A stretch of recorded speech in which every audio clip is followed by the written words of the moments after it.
evening everyone, Kalla here, welcome to my live stream, glad you could make it today. So today, some more SoulSet.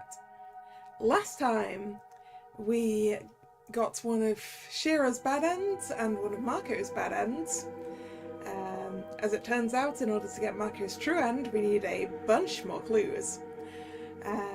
And we began on Yvonne's route, where she can see people's auras, and apparently ours terrifies her. And that's about where we were. Hello, Drag. How you doing? Yep, weird magic indeed. So I think it might be best to give her some space. If she's feeling that way about my evil aura. Yeah, ours and someone else's, yes. Apris, right? But, Mutek the cat,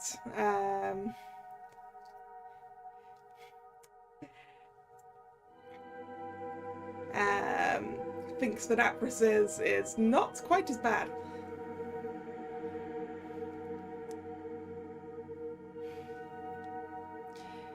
Hello, Nick. How are you doing? Alright, let's give her some space. Would you like me to give you some space? Oh yeah, we actually did this last time, didn't we? Did I not? Ah, I loaded the wrong file. Give me a sec. I loaded the wrong file. This file was where we were up to. I missed the other file because the screen was black.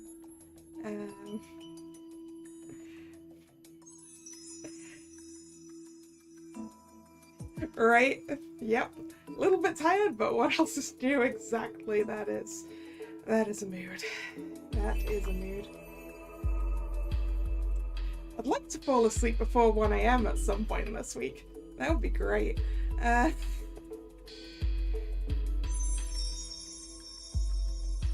Speaking of sleeping.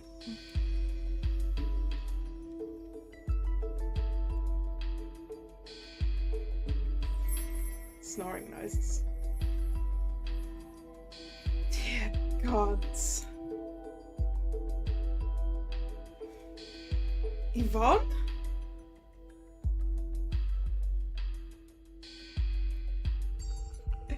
You got woken up at like 8 and went back to bed?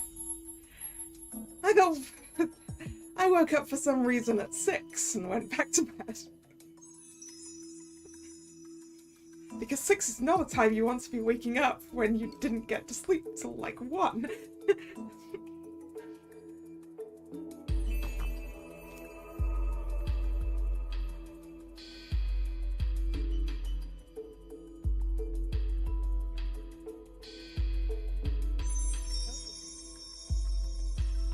My arms are clenched around my waist.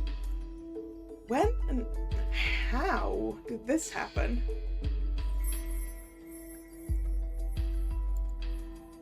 Did she mistake me for a pillow?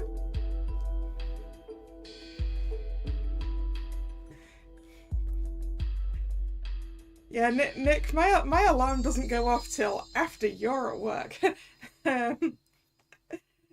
Benefits of working from home. My alarm goes off. Well, technically it's 7:45, but that's your 8:45. So I start work at 8, but that's fine.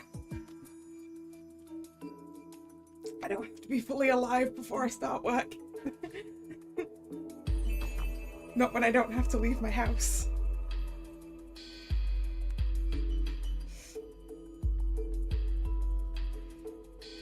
Back when I had to leave my house, I had to wake up at like 6:30.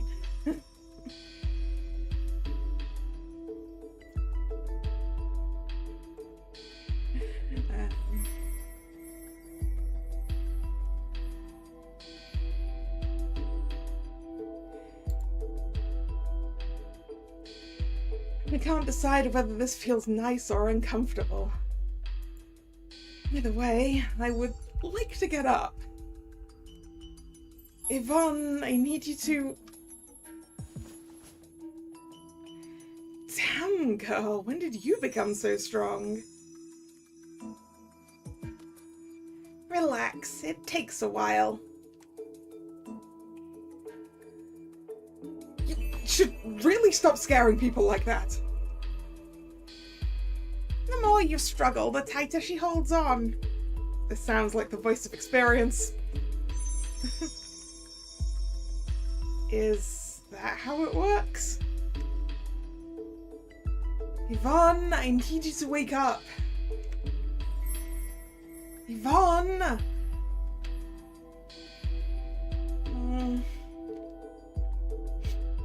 Shh. She's a heavy sleeper, as you can see. Heavens help me.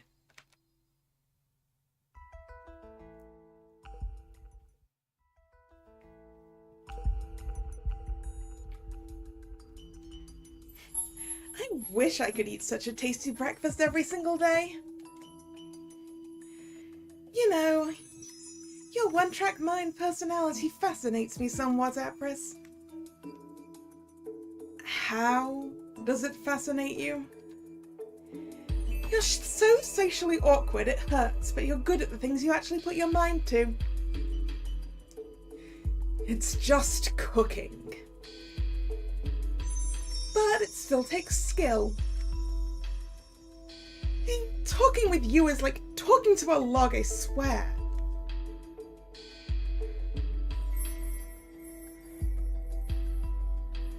Speaking of logs, Yvonne sleeps like one.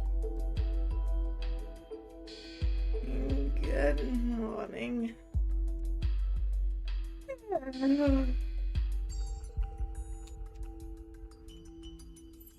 Oh, hey, I take it you had a good night's rest then. This guy stayed out in the courtyard this whole time. Talk about crazy.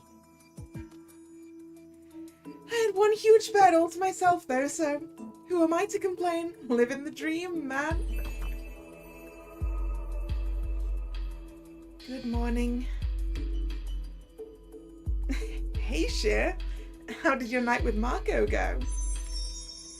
We both woke up alive, so all is well considering, I suppose. Whoa, someone sounds a little gloomy. Where are we on the storyline? We've slept twice now. The one time with the potions and this time.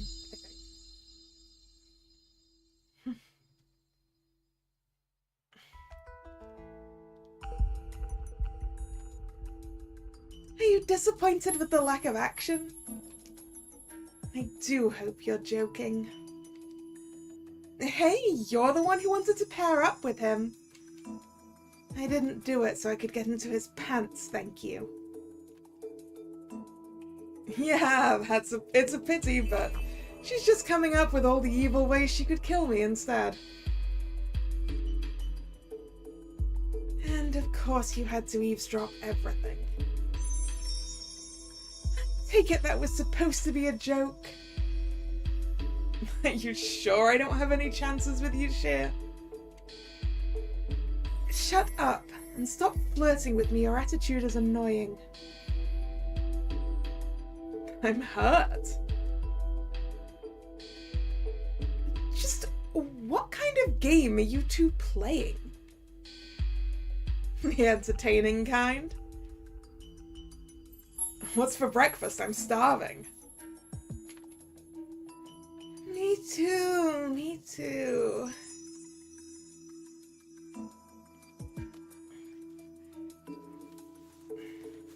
So, our course of action for today. Looking for that stupid soul stone. Are we supposed to continue where we left off? Considering we barely started looking for it yesterday, a more thorough search might be in order. We can check the backyard this time. Why I'm not surprised. Do you want me to accompany you? It's up to you. Though I won't deny that I'd prefer to work alone. Yeah, it's pretty obvious by now that you're not the social type. That, or you're trying to hide something.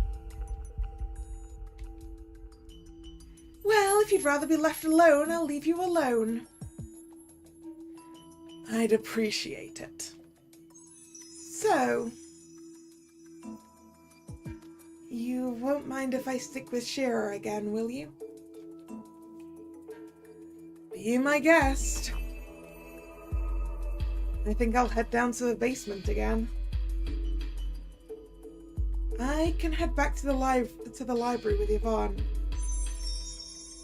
I'm starting to see a pattern here. You guys won't mind if I storm your bedrooms, right? If anyone has anything under their bed that they don't want me to see, now's the time to speak up. Watch out for monsters. And cats. Oh boy.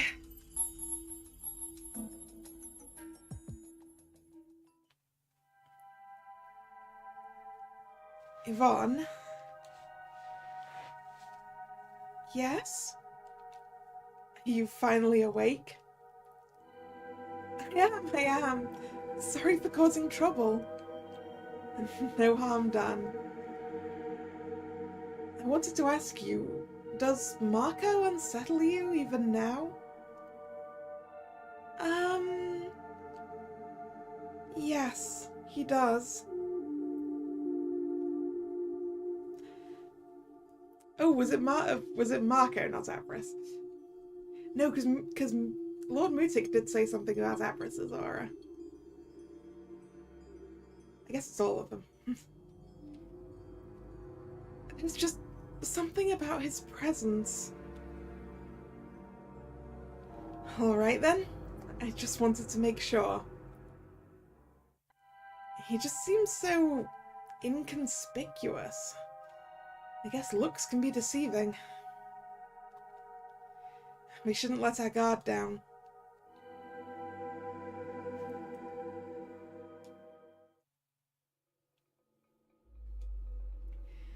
There don't seem to be any new mysterious notes this time. Were you expecting another one? Well... So, which shelf would you like to start with? I could try with the upper ones this time. Alright, you might want to take a candle with you, it's pretty dark up there. I'll do that.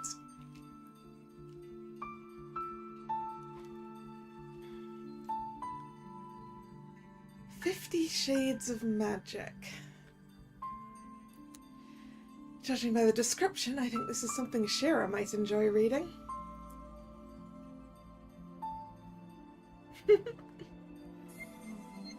What kind of books do you think you'd enjoy, Yvonne? Me? I'd probably like something with romance as well. Aside from all the historical and magic-related ones, of course. What about you, Miss Mariko? Do you think you'd enjoy romance novels?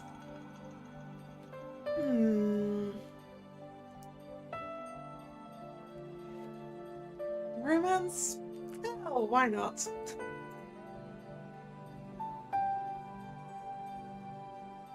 You'd give it a try? Maybe we could read something together sometime. What, as a bedtime story? Why not? Actually, I wonder if that wouldn't make Mutik leave us alone. He'd probably find listening to a human soap opera humiliating. We should give that a try.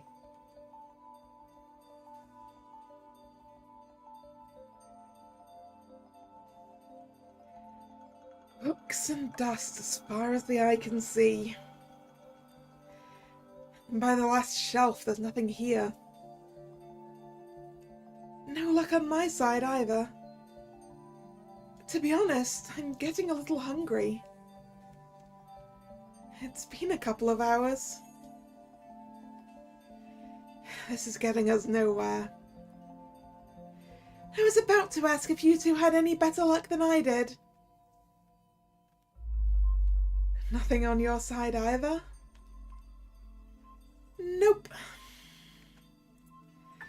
Shears said she's going to check the front yard on her own again. Marco went over to the bathhouse for a change. Come on, let's go grab a bite together.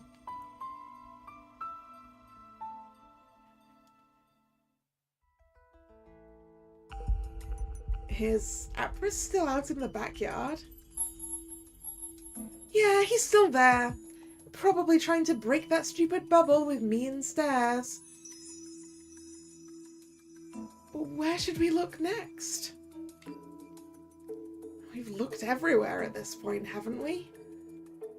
There must be something we're missing. You know, maybe the whole problem is that everyone's been looking in the same places so far. Maybe we should follow Shear's example and switch the places we're looking in. Different people might pay attention to different things. That might actually be a good idea. So, it probably won't be much of a surprise that Marco is the last person I trust from our little group, right? That makes 3 of us, actually. Oh, are we on the same page here? It's settled then. Let's head down to the basement.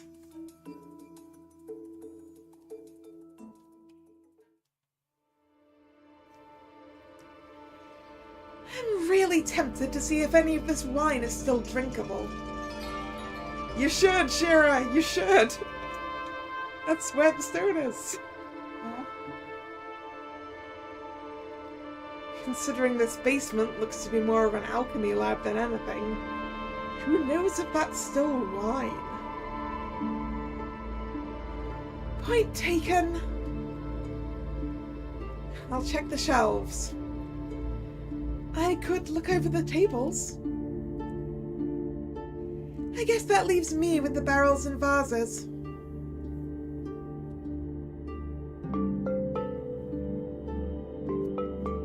Well, I don't think anyone pointed out to Shira last time that it might not be wine anymore.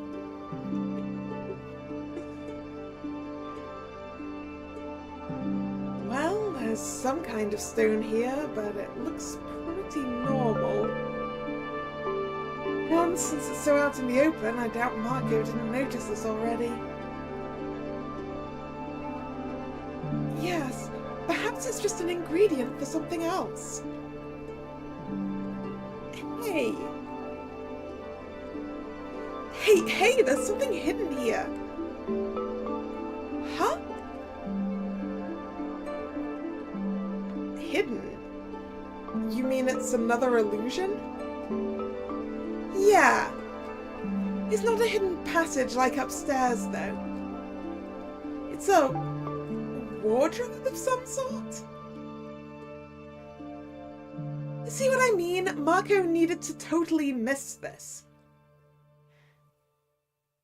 How are you able to notice these kinds of things? I see nothing. Me neither. Beats me. I just do. I mean, I don't see the hidden things per se. It's kind of like... Imagine yourself looking through a glass, and the image behind it can look distorted in some places, right? It's kind of similar with this. I'm able to notice that reality bends in weird ways depending on the angle I'm looking from. So I kind of see this wardrobe as if it was made out of thin glass, all transparent and blending with the wall behind it. I can still touch it and feel it just fine, though. It's only her eyes that get tricked. Hell, it seems to be locked. Let's get Shear and see if she can do anything about that.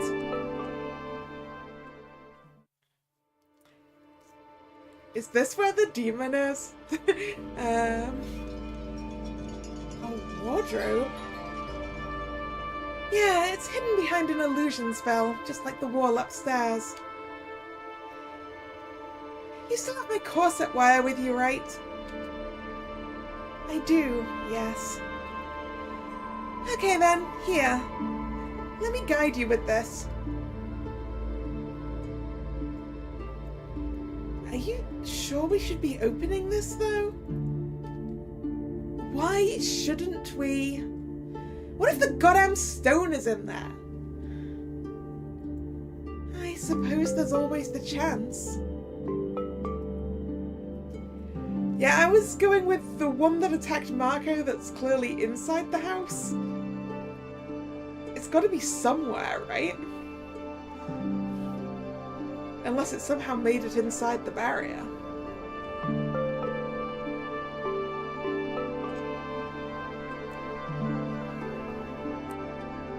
And a hidden locked wardrobe seems like the sort of place that a demon could be sealed, right? Okay, let me see what I can do. Oh! That's not a demon! That's Fearthor! Holy crap! What? Oh dear.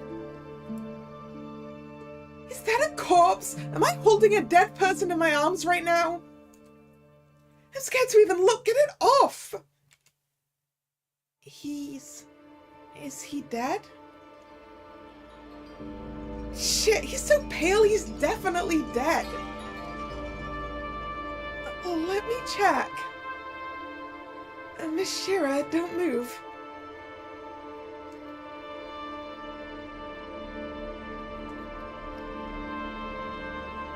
No, this person is alive. Oh, really? That's a relief. I'd have to burn this dress otherwise. Was he inside of this wardrobe all along? Ooh. An achievement called Out of the Closet. Was he in there all along? Are you guys down here? What's with all the commotion?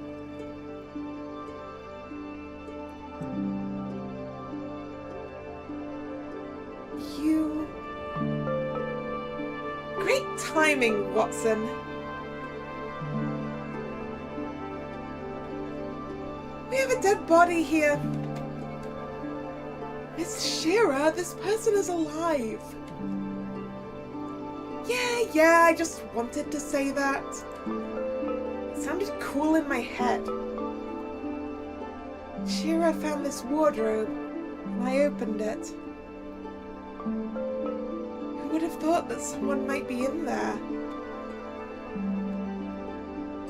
It was behind another illusion. Let us leave the details for later. We should get this person upstairs. Right, someone get that mule Apris down here. I'm not even sure what to say. There's not a shadow of doubt in my mind. We just found Fearthor. Am I supposed to tell everyone that I seem to know him? Am I supposed to stay quiet about it? Why was he locked down in the basement?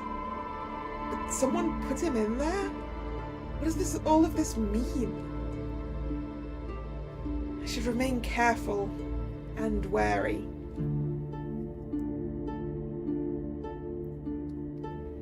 You can place him on the sofa here, Mr. Apris.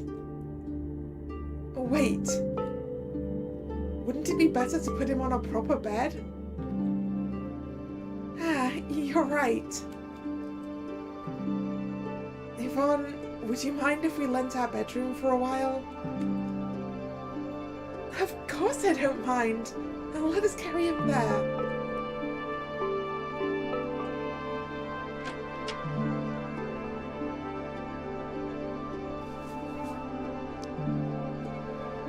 So, you found this guy locked away in an invisible wardrobe.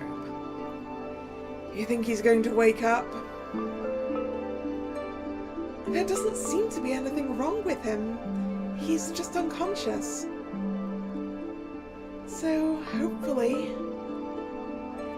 It's been almost 2 days since we woke up here. He could have been locked in there for even longer than that. Try to keep him hydrated, if anything. Yes, we'll do that. What should we do now?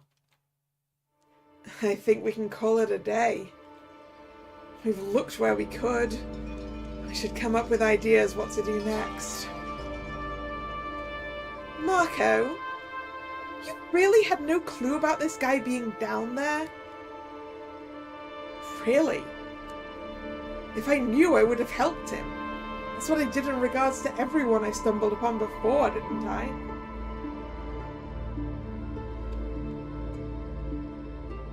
Alright then. Let's eat something, take a bath, and call it a day.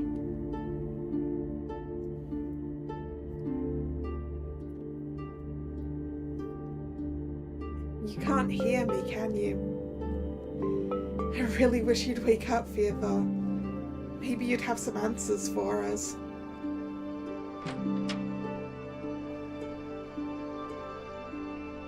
Miss Mariko, the baths are free now if you'd like to go in. Thank you, Yvonne. But there's something I wanted to tell you. Hello, Hunter.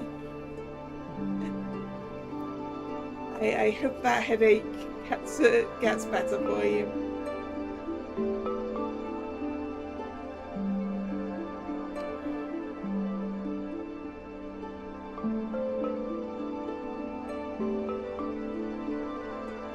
Will you hear me out?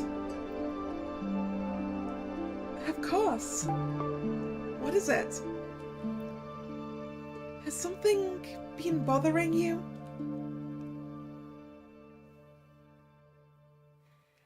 I don't know how we got here and why we are here. I really don't. But I wasn't entirely honest with you. I actually do remember some bits and pieces about my past. I saw this person in some of the memories I have.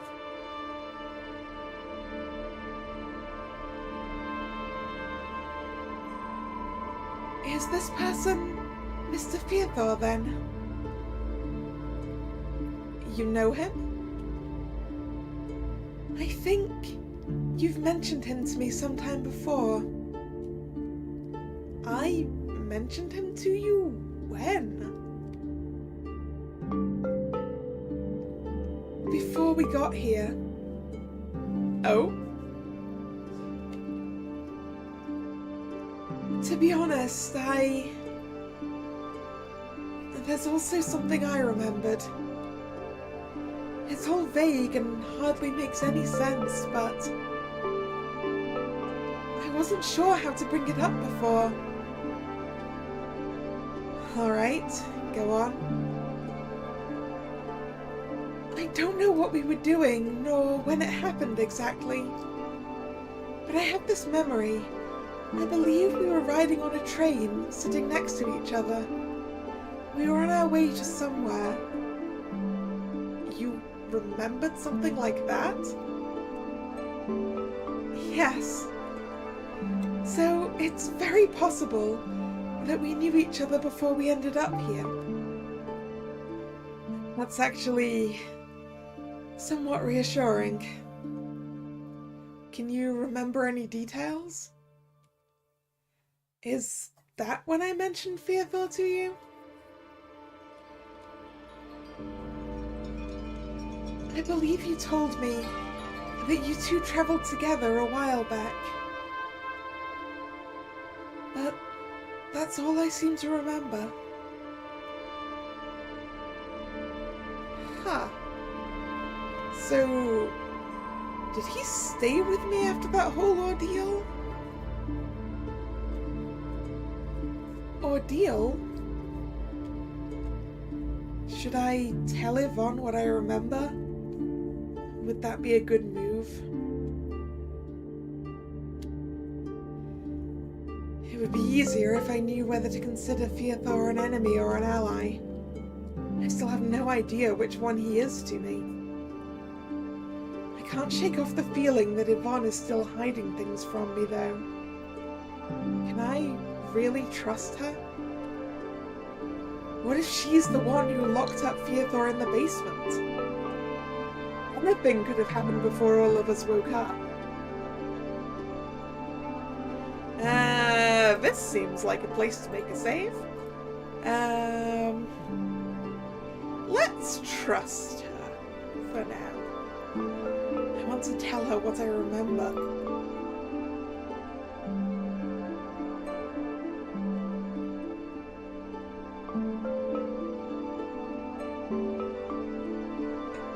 How did we get the nicest, easiest routes first?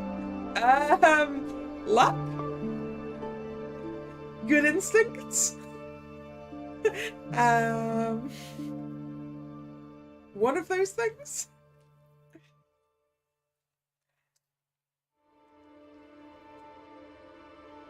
So you were supposed to start aging twice as fast after that, right? That you don't remember how old you really are? And Mr. Theodore is a necromancer. That would certainly explain why his aura feels so dark to me. Yesterday you said that you're able to feel 2 additional auras in the mansion, and that one of them is very similar to mine. Yes, I believe one of them was Mr. Theodore's all along. So that means I'm a necromancer now too. It's likely.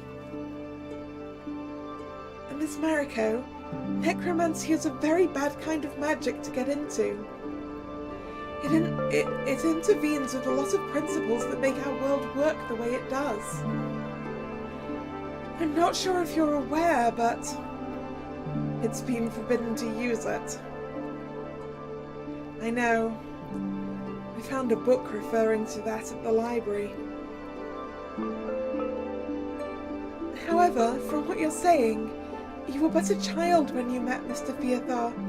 You might not have known what you were getting yourself into. Doesn't that make Theodore sound like a horrible person, though? Even though I was the one who insisted. I'm kind of surprised he even stayed with me. I was just a kid out in the woods. I'd lost everything that night. I might have been from a noble family, but he couldn't have known that, could he?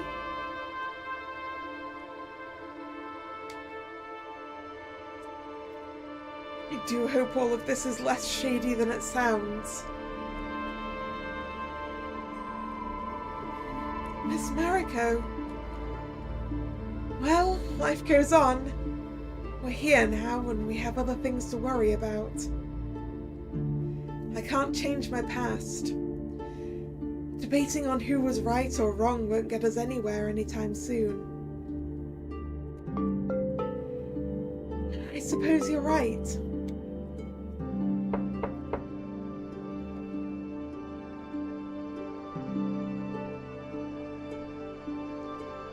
How is he holding up? Hey, Empress. No changes so far. I just wanted to let you know that I'm going back to the front yard. If you want me to move him anywhere, just let me know. Seriously, do you ever sleep? Thanks, though. We'll let you know if anything comes up. Either one of you can sleep with Shearer if you'd like to leave him here. Ask her. I imagine she wouldn't mind in this kind of situation.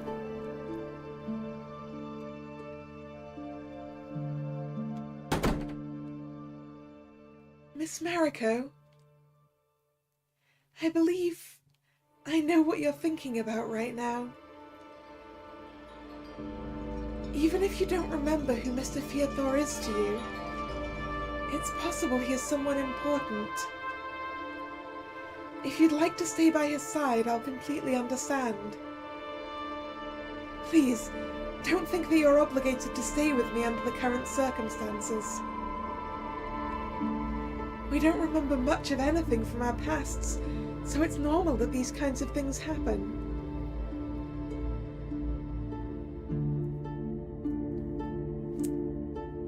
I'm just gonna keep making saves.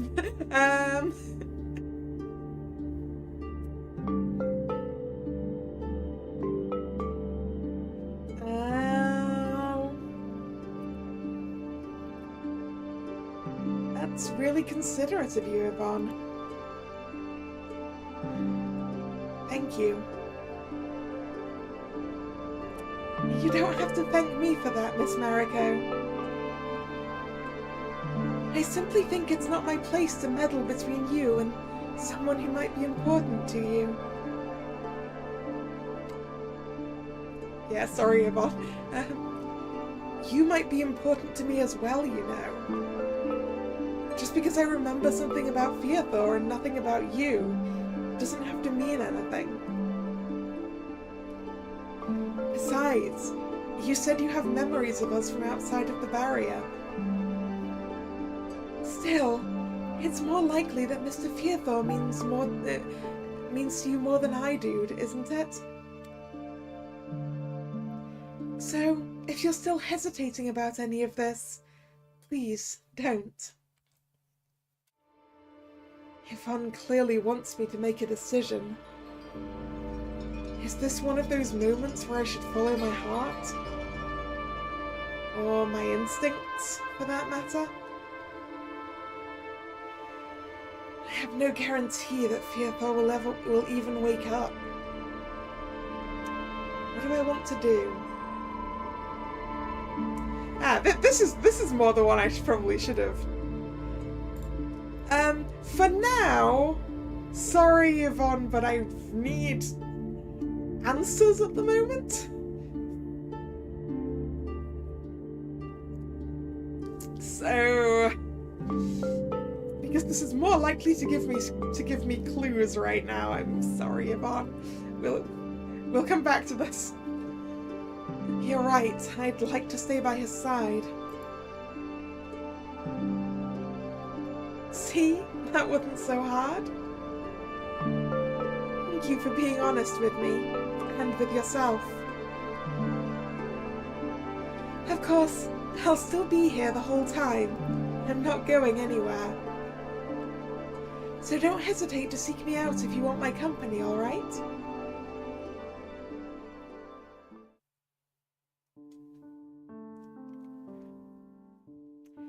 Whether I've made the right choice, I've yet to find out.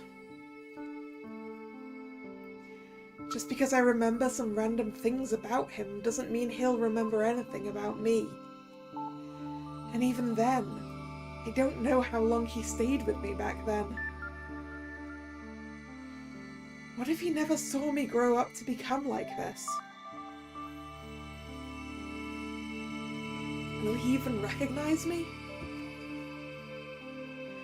Either way, everyone went to sleep. They should do the same. And for as long as Fearthor is unconscious, I'm sure he won't mind anyone sleeping next to him.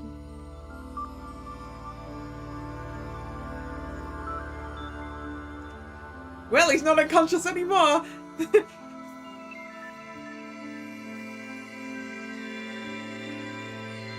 you're awake. Why am I... Take it easy. This is not what it seems. I should give him some space.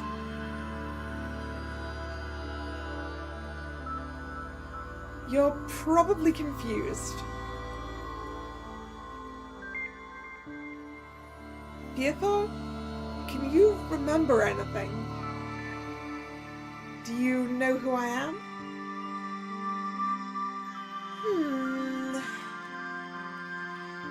Now that you ask, what do we have here? Such a fine lady, and we've even gotten to names, it seems. You'll have to forgive me, gorgeous, but I might have had a tad too much to drink last night. Nothing personal, but I don't make a habit of getting emotionally involved. I'll be gone in a minute, no trouble for anyone.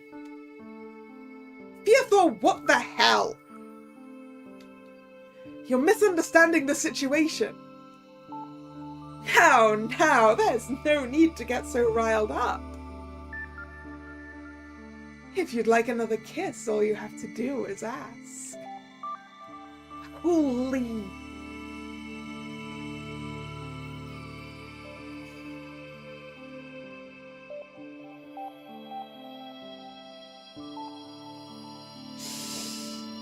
Did we hit? I want to hit him. Does it? Ow! Oh, he just yanked my hand and... You do get that a lot. Not that I mind the violent types. You honestly don't remember me, do you? Were you always like this? I swear, your attitude is even worse than Marco's. Marco's? Mariko, are you there? There's something I need to talk to you about. Yeah, I think there is, Marco. My. Come in, you're just in time for the party. I must say, such curious circumstances we're meeting under. Theodore. Shh, sweetheart. Close the door behind you if you would be so kind. We wouldn't want any uninvited guests ruining our fun. What the hell are you doing? What am I doing indeed? One might think someone hit me on the head a bit too hard.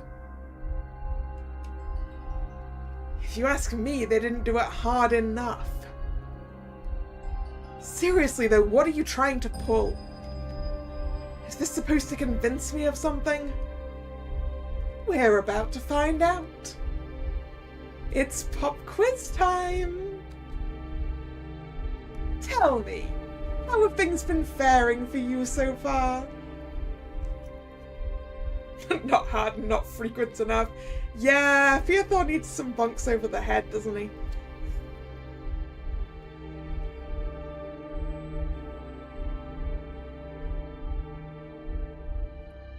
Do your emotions run as haywire as the spell said they would?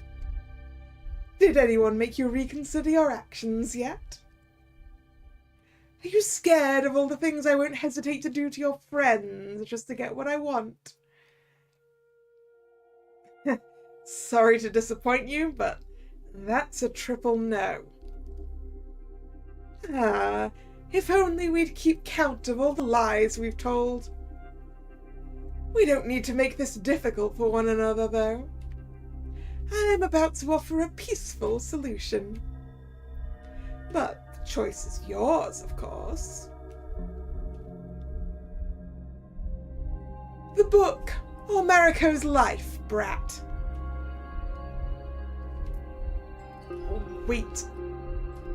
What? Fearthought just pressed something cold to my neck. It's time to decide what matters to you more. You wouldn't. Would I? Would I not? Ah, we're both quite fond of the occasional mindfuck, aren't we? Such a dangerous game we're playing. Is Fearthought being serious? Or is this a bluff he's expecting me to play along to? What the hell are they even talking about to begin with? If you kill her, you're going to destroy our last piece of hope for getting out of this whole thing alive. You of all people should know that. Or did your brain cells really evaporate into thin air?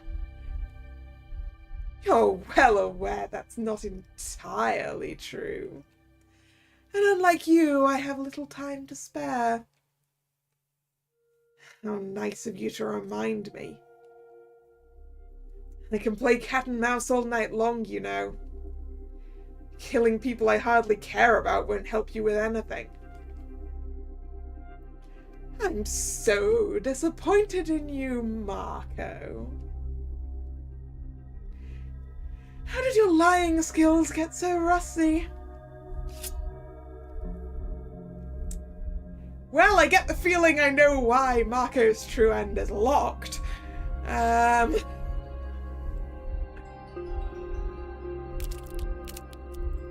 I get the feeling I just hit a bad end. Are you insane? After all you did for her, why would you... You know exactly why. I do hope this will make you reconsider some of your actions.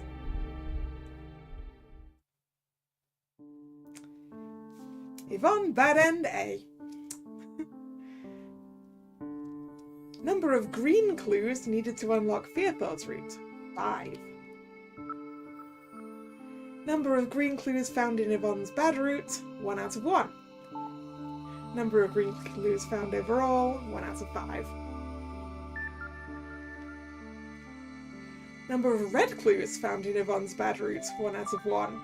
Number of red clues found overall, 1 out of 6.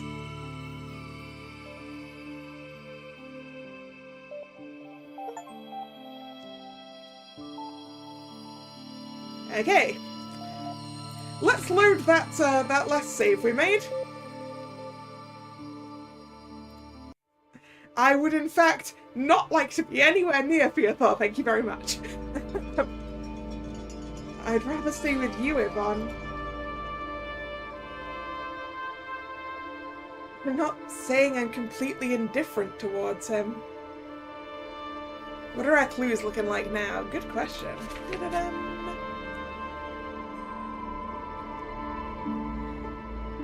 So, I guess each of these are for each of the routes.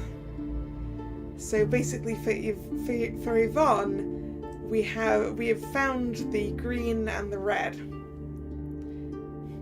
For Marco, we missed the green and a red. And for Shearer, we got an orange and a white. And missed a green and a red.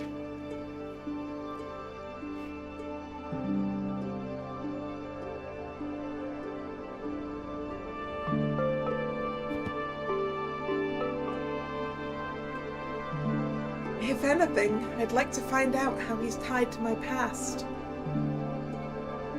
But right now, I care about you more. I decided to pair up with you out of my own accord, and I'm not about to go back on my word. We're in this together, Yvonne. It's Mariko. I don't know what to say. You don't have to say anything. I'll ask Apris if he'll give me a hand with moving Fearthought to the sofa outside. Are you sure? Yes, I am. Yvonne? Yes? This is fine, alright? I don't want to see you feeling bad about any of this for even a second. Are we clear on this? You know, you sound really cool when you're so serious like that, Miss Mariko. But I understand. I'll try not to worry about Mr. Fearful so much.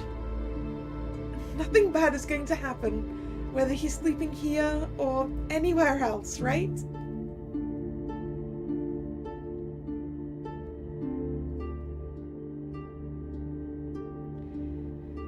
There you go.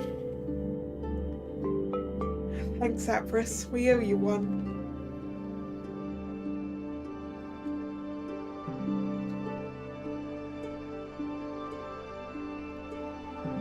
I hope Mr. Pietro is going to be all right. Well, it's been a long day. Should we call it a night, Miss Mariko? I suppose. But before that, I have one demand to make. Yes? Call me Miss one more time and I'm going to kick you out of the room. Oh. Are you sure? Well, better yet, each time you call me Miss again, I'm going to spank you. I'm not sure you should be making that promise, Mariko. Miss Mariko, wait. Penalty. No, wait. This is going to take a while to get used to. I can't just start calling you something different out of the blue.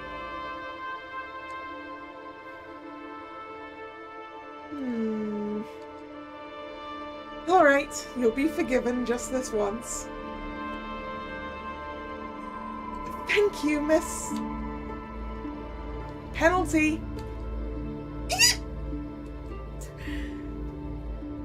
You girls are so noisy. Shit, I forgot he's in here.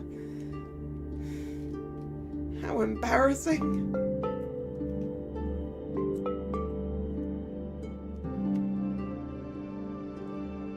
You might want to know that you had a visitor last night. A visitor? The little redhead came to check up on you while you were asleep. Marco, ooh, what the fuck? What? Marco came into our room? Why didn't you tell us about this earlier? I was meaning to, but you were already gone when I woke up. Well, you should have woken us up while it happened. What was he doing in here? Nothing much. All he did was...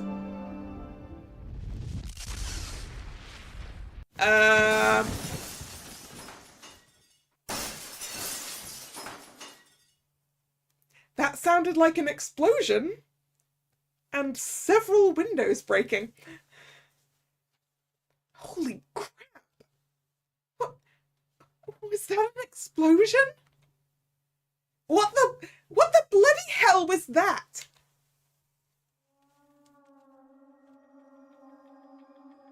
Is everyone all right? What just happened? You tell me. One moment I'm lying comfortably in my bed, and just a few seconds later I find myself covered with moldy plaster. Oh, your ceiling came in, Shara, huh? I thought the roof was about to come down. What's with the ruckus? I saw windows shattering from the outside. Wait, we're missing a person. What the heck is Marco? I swear, if this is some kind of stupid experiment of his... Wait, don't tell me. Sheer?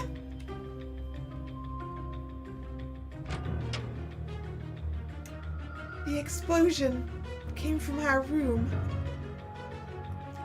What? Shearer's right. The whole room looks devastated. There's shattered glass, broken and scorched pieces of wood and other materials everywhere.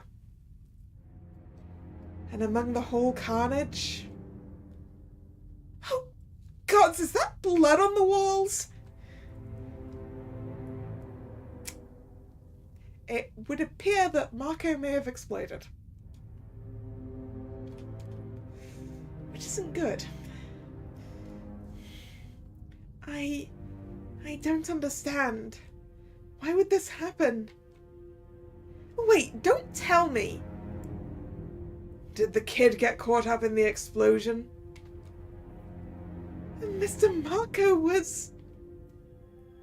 I think... I can see parts of his shoe in there. Did one of you do this? Whoa, wait! I'll be damned, you're right. This is a crime scene, isn't it? One of us had to... Cher, I hate to bring this up with you, but you're the one with the most reason to do this. You paired up with Marco only to make things difficult for him for some reason, and it was pretty clear you guys weren't getting along. You must have also known where he was. I didn't do it. If I knew something like this would happen. Marco, he actually told me to leave him alone for an hour or two. He said he needed a bit of peace and quiet to work on something. I even helped him carry a bunch of ingredients from the basement. Wait, so what you're saying is that this might have been an accident? Don't tell me that stupid alchemy of his got him killed. Calm down, Shearer. You shouldn't go in there. It's not a pretty sight.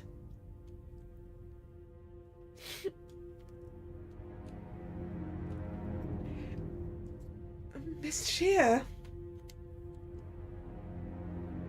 I did hate him. I'm not going to deny that. But I never wished for him to die. I'm just confused. He seemed confident in what he was doing. I never expected something like this to happen. We should take a look around the mansion just to be sure. Maybe he's actually somewhere else. Did we check that Theothor is still unconscious?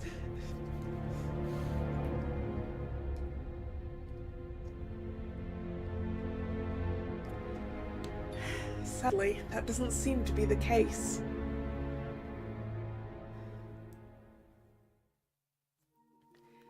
Are you feeling any better, Miss Shear?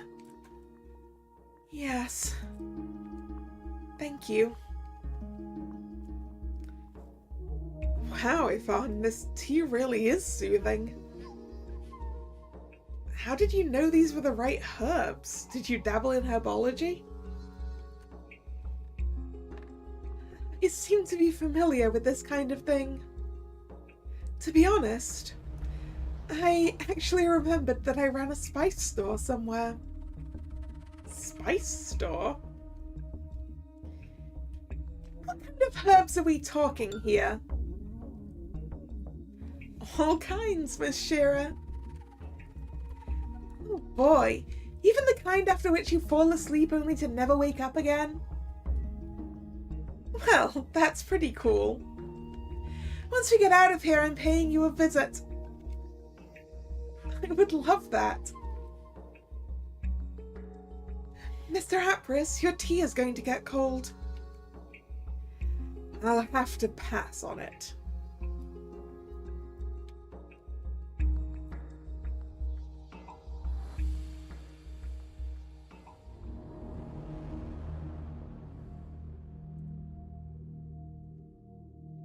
Apris? Mr. Apris, is something wrong? It's nothing. Don't you just hate it when people are about to say something and then they say it's nothing, when it's goddamn obvious it's something? I swear I'm going to kick his butt. Miss Mariko? Penalty? Oh, come now, it's not the time for that. Fine, I'm just going to keep count.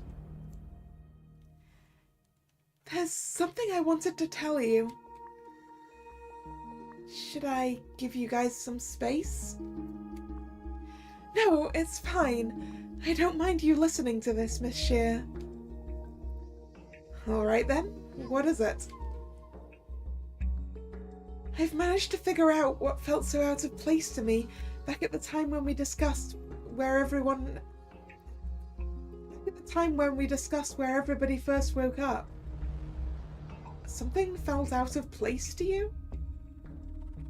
Yes. Though I couldn't explain it, so I went along with Mr. Marco's version. Why don't I like where this is going? Does this mean Marco really was lying? No, he wasn't lying, actually. I was the one who didn't tell the whole truth. You see, when Mr. Marco shook me awake, that wasn't the first time when I woke up.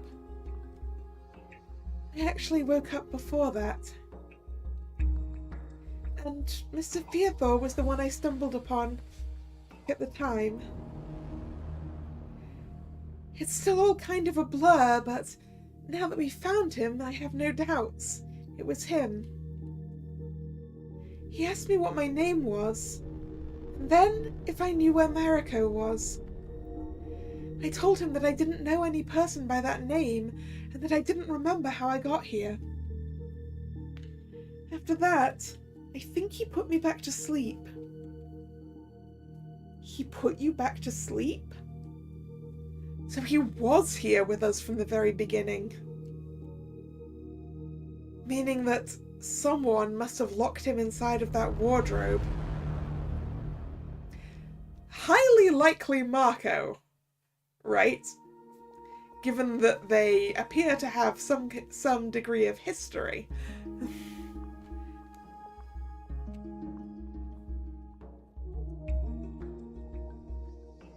And we know that Marco can use illusion magic.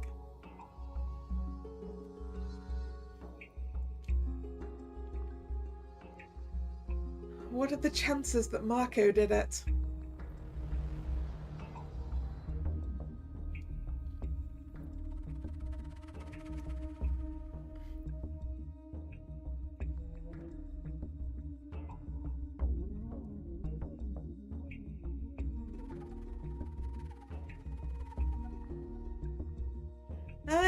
I'm not sure, Drag. I guess we'll find out, right?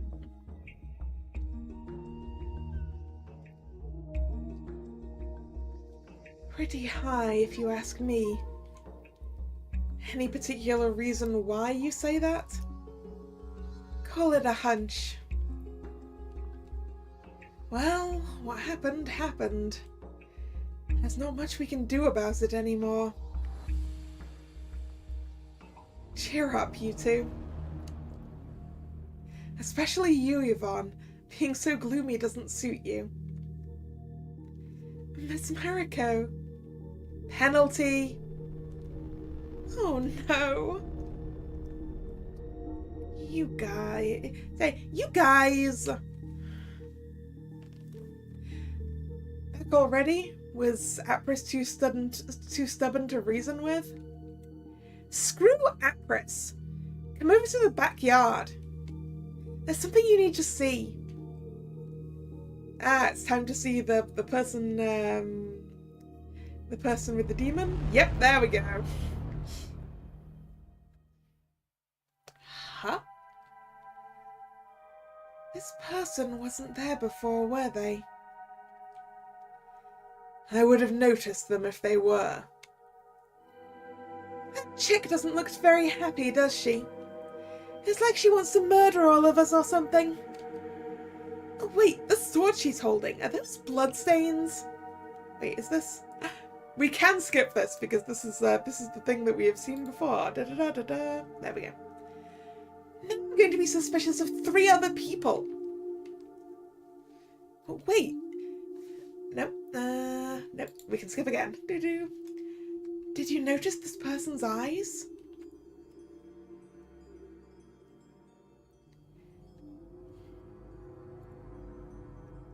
This is right. So the slight difference is because we have a slightly different set of people, I think, than we had last time. The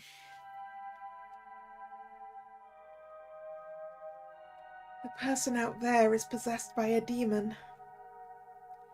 And she's after one of us. If she has her mind set on killing someone, we won't be able to stop her. That's what Marco told me a while back. Oh wait, Marco told you? So he knew about this all along?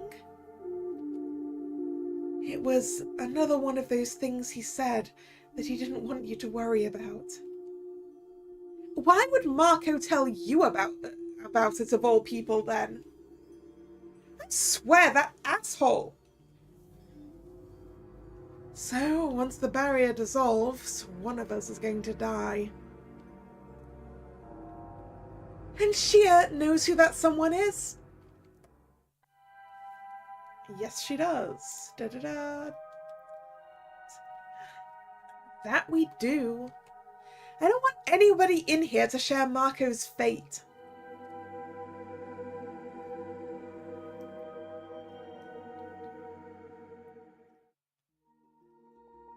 Thanks for the company in the kitchen earlier, guys. I think I needed that. Anytime, Miss Shear. Feel free to seek us out whenever you want to. Oh dear, you have nowhere to stay now, don't you?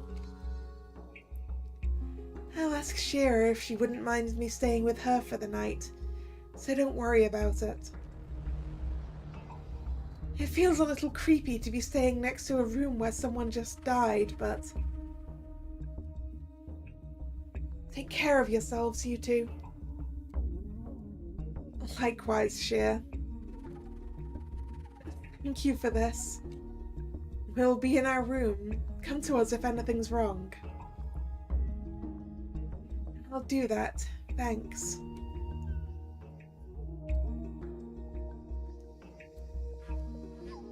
Is there still an unconscious dude out on the sofa out there? I need to know. I assume if there wasn't, we would have been told.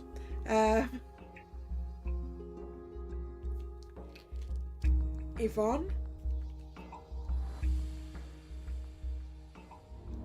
You look like you just saw a ghost. What's wrong? Miss Mariko, you... Yvonne, that's the last time. Mariko, I'm Mariko. Say it or I'm going to kick you out of the room. Mariko. There we go. Was it that hard? Now, what is it you were freaking out about? Oh, right. Mariko. It's such an odd feeling, realizing all of these things all of a sudden.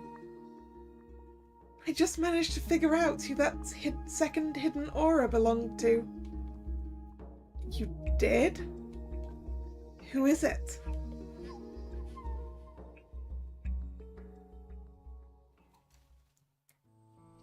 It's been floating around you this whole time. Oh, is it the dragon? What? What do you mean by that? Am I possessed by something? No, it's not a bad spirit.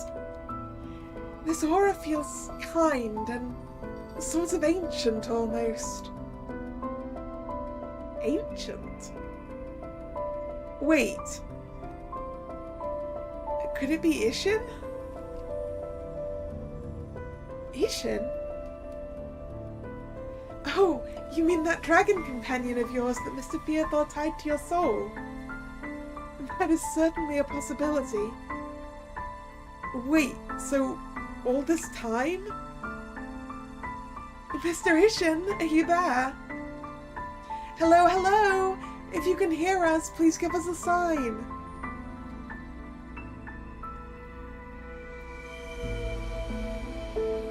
I'm gonna go make a save.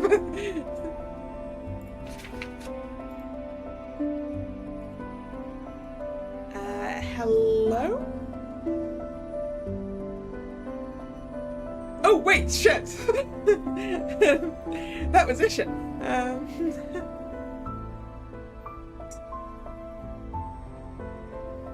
No way! Ishin, don't tell me you were there all along. Miss Mariko, can you hear him? I just heard him inside of my head.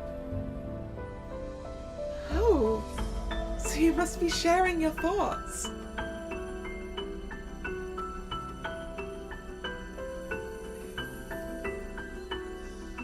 Mariko, you can hear me? I can hear you, yes. Yeah, it seems we are Ishin. I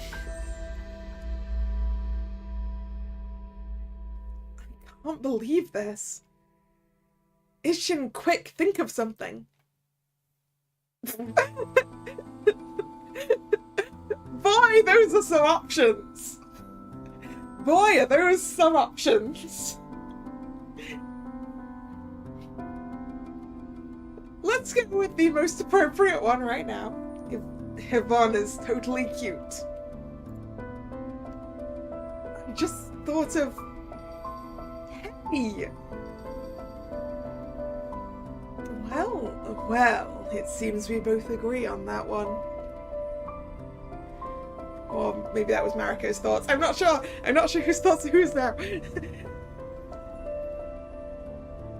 What did you think of?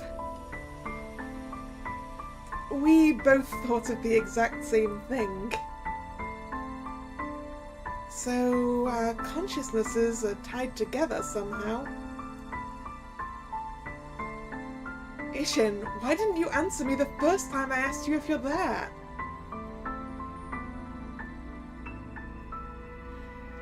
Because I didn't even realize I was there. I'm guessing you lost your memories just like the rest of us then. And since you mentioned that, it's possible that you've been together for so long that you're close to being one and the same person at this point. Even though we're not. Well, Mr. Ishin should be a part of you, as you should be a part of Mr. Ishin now. You may look at yourself as separate entities, but your souls must be so synchronized that there might not be much of a difference anymore. Wait, but I can still talk to Ishin. How does that make us one entity?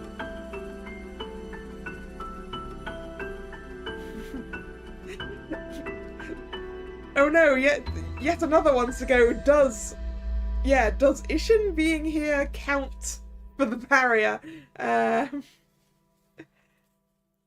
There's already more people in this barrier than we expected.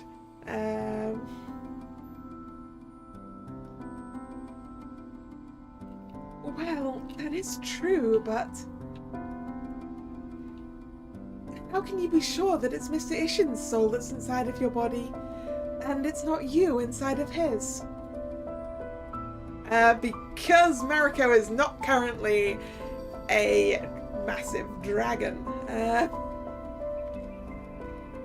If you didn't know that this body belonged to you originally, there wouldn't be a way for you to tell the difference. And all the choices you've made up until now, Mr. Ishin needed to have influenced them as much as you did. Yep.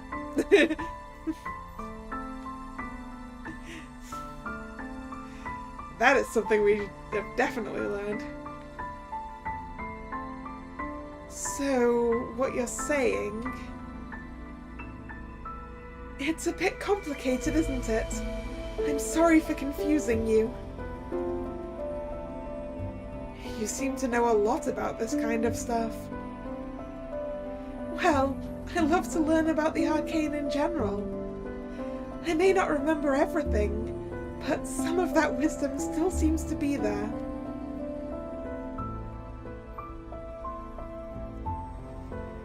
Wait, I don't know which voice I'm supposed to be doing the choices in now.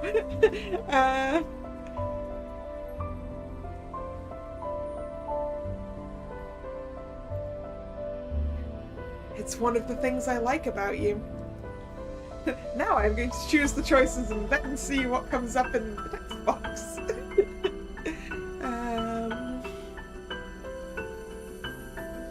And which of us thought to say that first? Well, both of you did. So, if I were to say... Yvonne, I think I like you. We'd both be saying it? Did you just... How do you feel about having both another girl and a dragon being interested in you?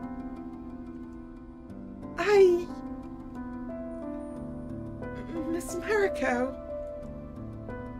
I don't know what to say. Do you really mean that? I never thought... I didn't think you'd be interested in me in such a way. I mean, you're so cool and composed and beautiful and kind of frigid compared to the kindest and most enthusiastic person I've ever met. I really admire you, Yvonne. I mean it.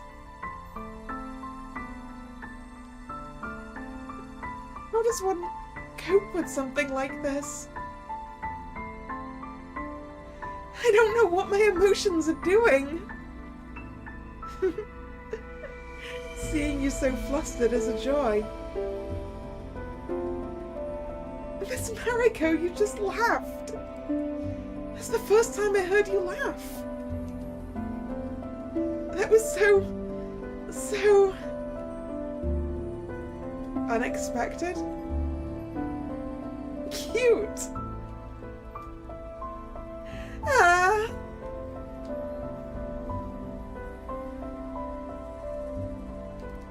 Now who's being the cute one? Also, you're getting a penalty for calling me Miss once again. Miss... Oh no.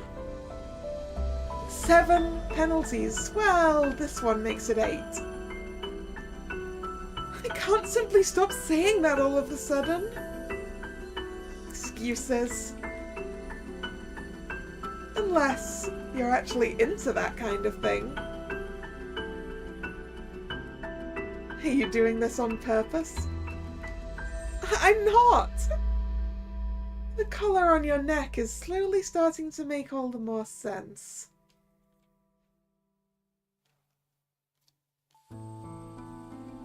You know, Mariko, I actually admired you for a while now. I just never thought that we could become more than just friends, but I was fine with that, of course. I just kind of assumed you weren't interested in girls. Was I really giving that kind of impression? Well, if this isn't a problem for you, then I'm glad I was wrong. Would you like to... I mean... Would I like to what?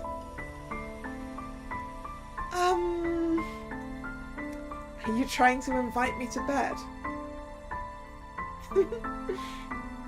You're so straightforward. But Yes, if you'd like. I mean, I'd like that, but I'd also love to just spend time with you without doing anything. So it's up to you, Mariko. I'll be happy either way. Is my aura not scary anymore? Right now, it's actually more thrilling than scary. What do you say, Ishin?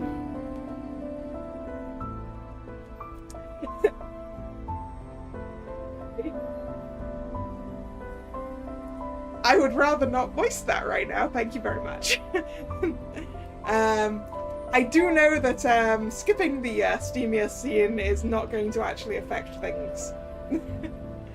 That is one thing I know about this game, and I'm quite happy not to do that, thank you very much. I don't want to rush it. Let's take things slow. Sorry, no, position. I don't want to rush it. Let's take things slow. Oh, Marika. I don't want to rush it. Let's take things slow. Alright. I want to get all the cuddles from you. Just try not to strangle me once you fall asleep. I can't make any promises, but I'll try not to.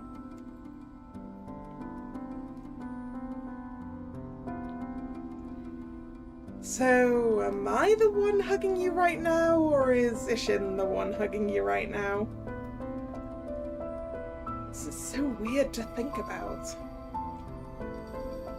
It probably feels weird to you because you lost your memories. I imagine it was something natural for you before that. Just don't think about it too much. It's still you, no matter how you look at it. I suppose I'll just have to get used to it anew.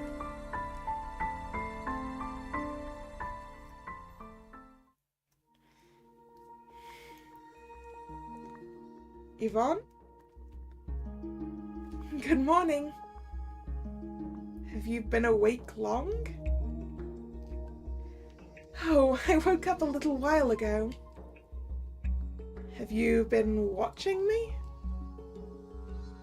Just admiring how beautiful you are, don't mind me. How are you feeling? Happy? You need to stop being so cute. It's dangerous.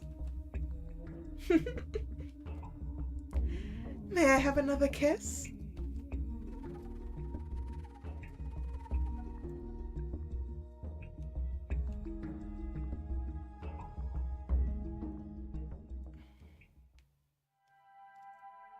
Shear? She's standing next to Fiethor. Why is she staring at him like that? Shear? Oh, hey, you two. Did he move or something? No, I was just wondering. He's not going to wake up, is he? What if he's the one who killed Marco? He could just be faking sleep. I mean, maybe we should poke him with a long stick.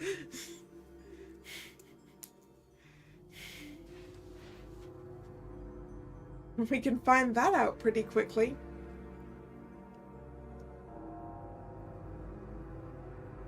Let me just twist his fingers a little. If he's awake, he'll react to this.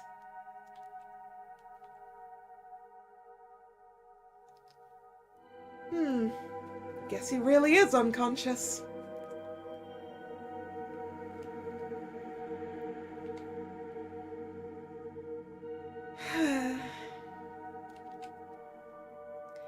I have something to give you.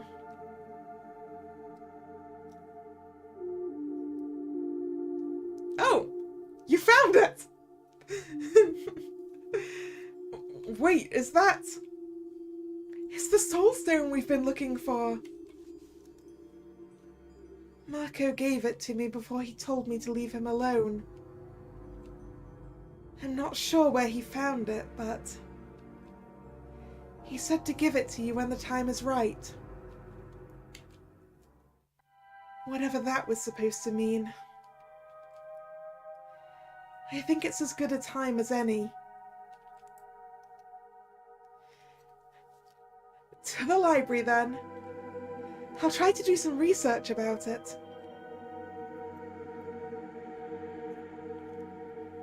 Good luck, then. Thank you, Miss Shear.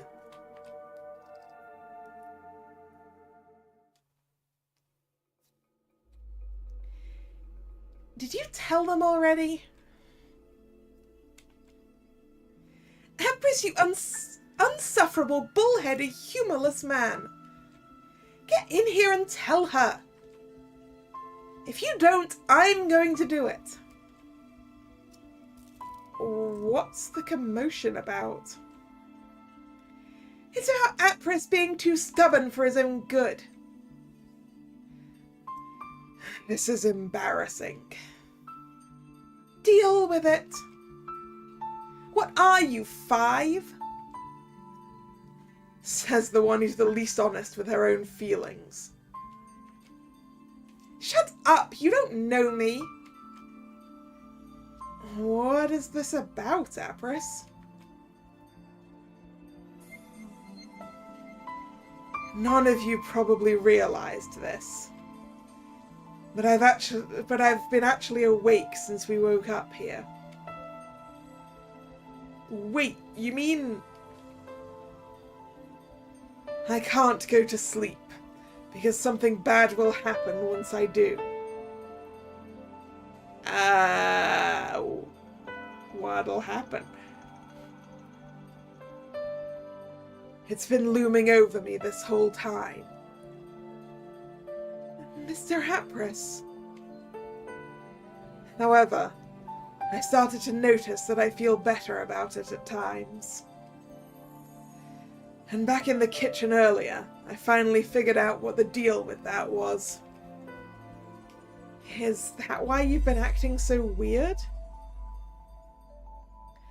Oh yeah, you're right, it could be the demon. It could be the demon drag.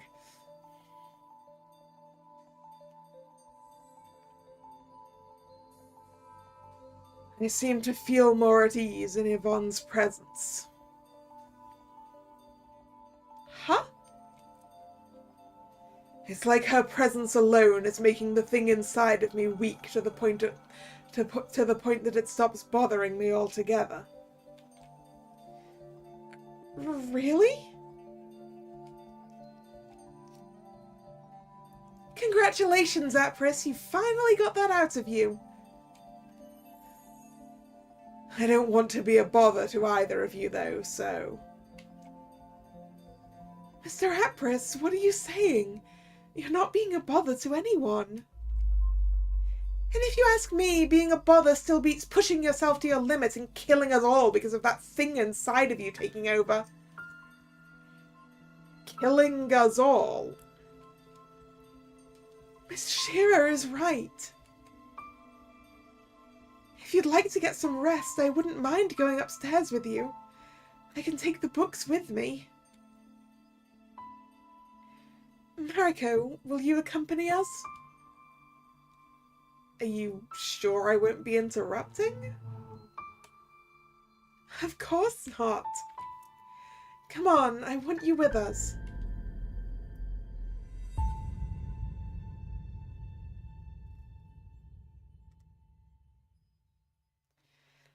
Sorry for this. Just ignore me if you'd like. I'm on the verge of passing out anyway.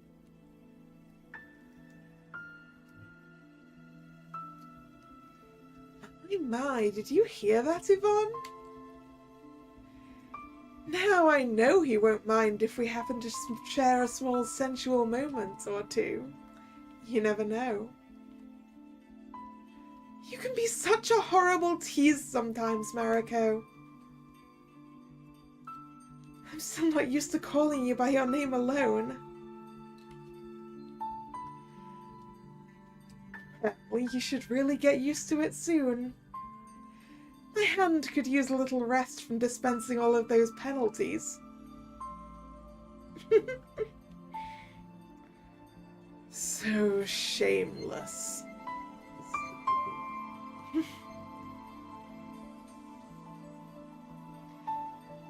We could take a seat next to the bed here. This might actually be more comfortable than those old chairs downstairs.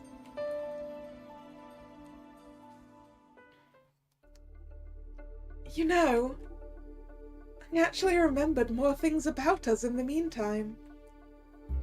You did? About the three of us, actually. The three of us? Wait, you mean about Apris too? I think that we actually met in that herb and spice store of mine that I mentioned earlier. You came to me as a customer. Mr. Apris was travelling together with you at the time. So it's basically turning out that we knew all of these people, to one degree or another.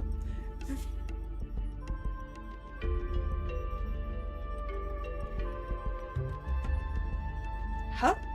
Apris and me? Really? What do you know? The funny thing is, you were also looking for a soul stone when you came to me. I can't remember all of the details, but I was running the store together with my grandpa.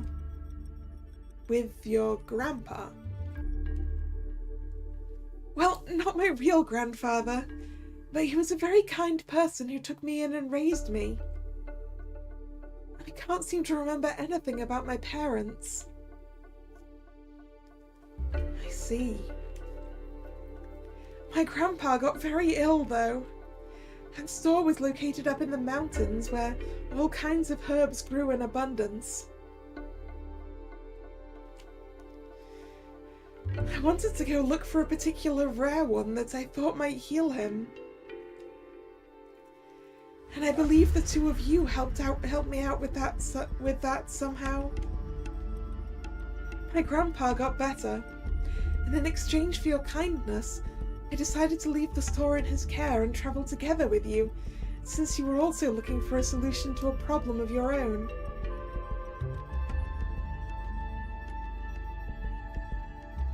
From what I remember, we came to this mansion in hopes of finding a solution to Mr. Apris's condition. And I think we managed to figure out something that could work. Miss Mariko, you went down to the basement to make some kind of potion, as I recall. Mr. Apris and I stayed in the library doing further research. It all fits in regards to how we woke up. So I went to go make a potion, and then something happened that knocked all of us out, huh?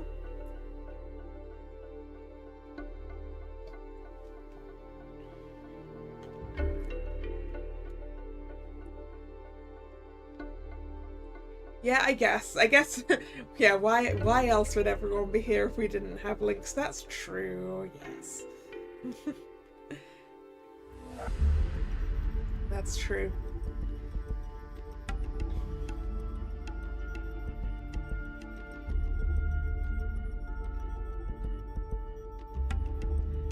So, I was working on some kind of potion down in the basement. That's why Marco found me there. That actually does feel somewhat familiar. Why do I remember Lord Mutik being there with me? Did he disappear once the barrier went up? Or was that... Something feels odd about this.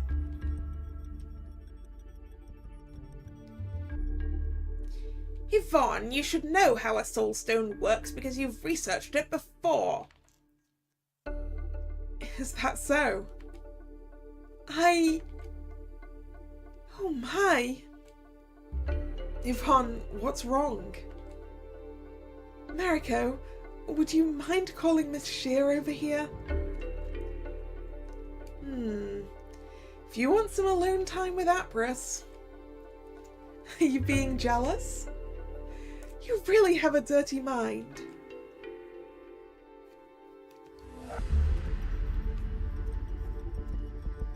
What is it?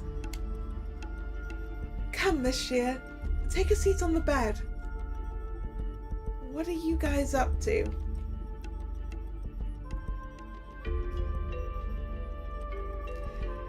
Whoa, this place is crowded.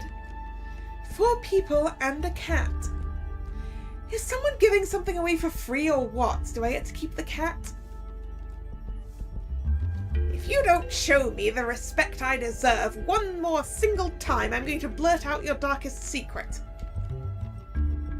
What darkest secret? Oh, I believe you know what I'm talking about. Shira? Lord Mutik is such a kidder. I hope you get fleas.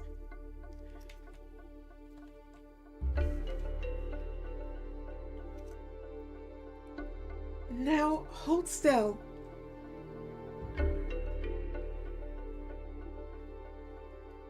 Yvonne? I will try to heal your wound. What? I just remembered. I'm able to use healing magic. What do you know? Surprises all around.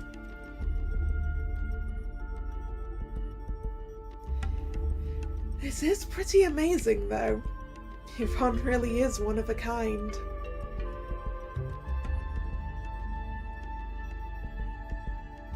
Hey, don't overexert yourself. I'm fine. I'm fine. It's a little exhausting, but it seems to be working at least. Yvonne, your energy feels so warm. It's such a nice sensation. Thank you. And there we go. I think that should do the trick. How do you feel?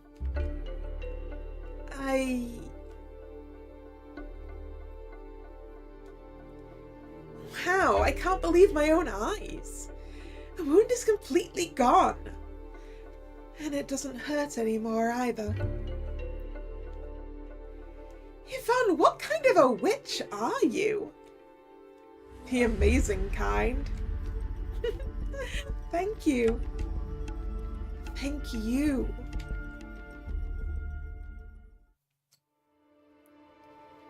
Now, back to the store. Nope, let's try that one again. Now, back to the Soul Stone.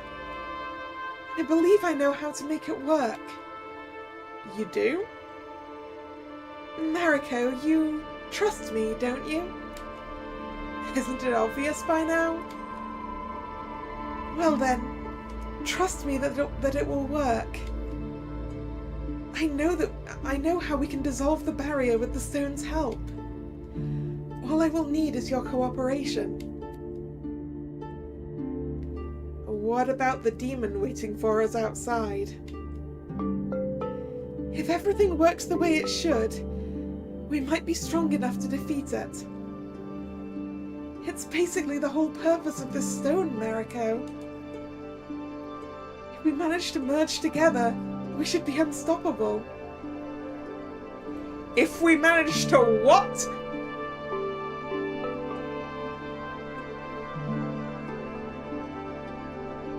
Did you just say merge together? It won't be permanent though, don't worry. Okay, time out. I'm getting a little lost here. Explain how this stupid stone works as if you were explaining it to a 5-year-old. Alright then, I'll try. It requires 2 people to use the Soul Stone. The trust between those 2 people is the deciding factor in whether it will work or not. Trust? What? well, trust or affection, really. It's a bit more complicated than that, but speaking in simpler terms, where if you're about to tell us that the power of love can conquer all, well, please tell me you're joking. Miss Mariko, you trust me, don't you? I already told you I do. If you keep asking me like this, you're going to make me start to doubt it, you know. I'm sorry. I'm just a little nervous. Would you mind taking my hand? We need to be touching the stone at the same time for it to work.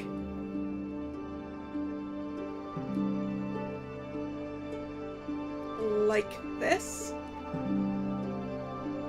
Yes. Now we need to close our eyes. Once we concentrate on the stone's energy, it will start to activate. Ready? You should be able to tell once the stone starts to resonate. She's right.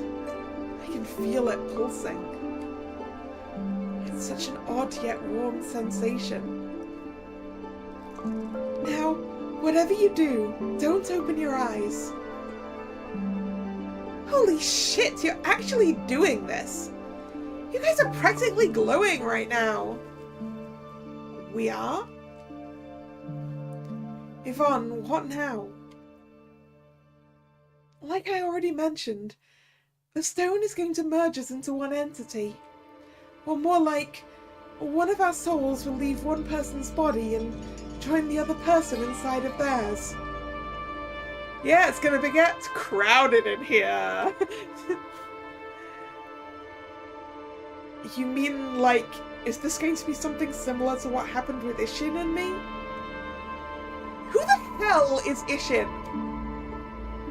Something like that, yes. Only that our state won't be permanent.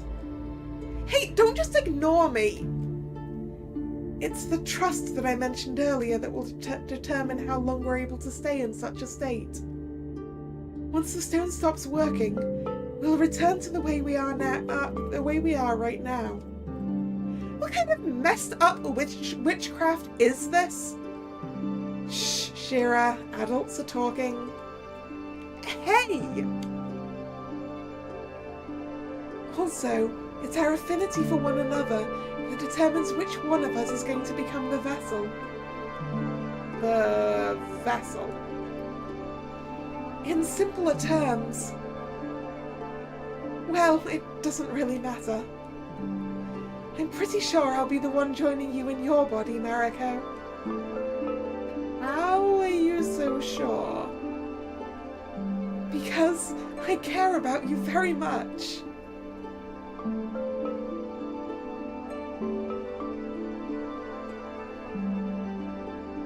I want to make a save. We may or may not end up using it. It's fine. We have plenty of save slots. I care about you too, Yvonne. I'm happy to hear that. But I still care about you 10 times more. You have no way of telling that. Wow, you guys are on a roll. Don't forget you're not alone in this room. How do we dissolve the barrier?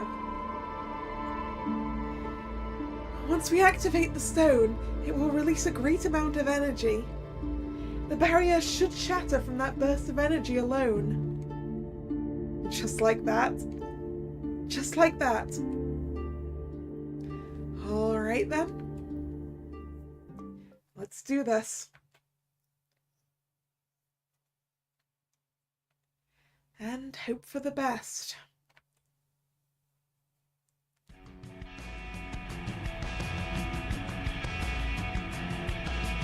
Ending theme time, I assume.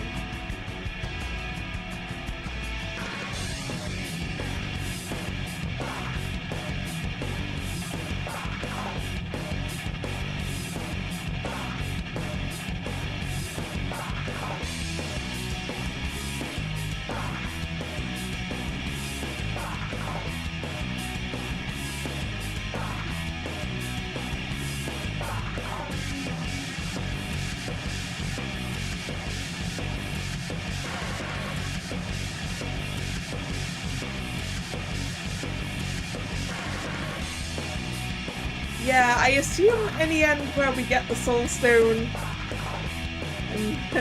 is going to end up being a good one.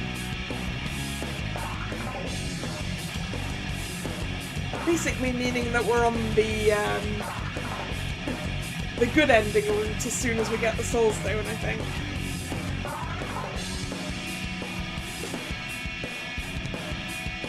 Or at least that's what it appears. That's how it appears so far, anyway.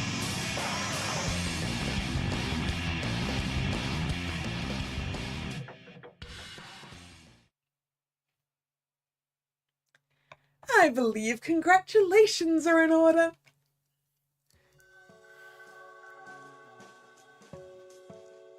Fearthor, you're awake. Wait, did we? Imagine my surprise. Not only did I wake up to a dissolved barrier, you even got rid of our little demon problem. We did? It also appears that we cannot remember anything that happens when we fuse with the Soul Stone. I like how you can see the outline of where the barrier was in the ground. Just like going straight through a rock.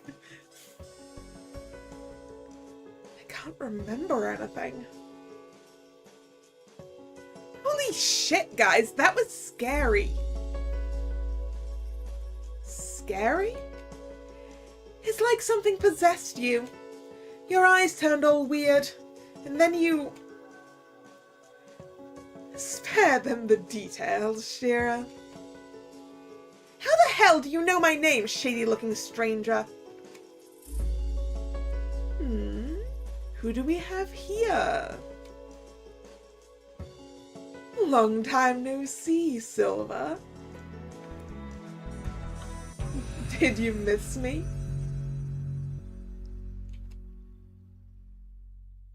Well, you did your job well. I believe there's something I owe you. Huh? Wait, you're actually... Why the surprise? Did you think I wouldn't keep my word?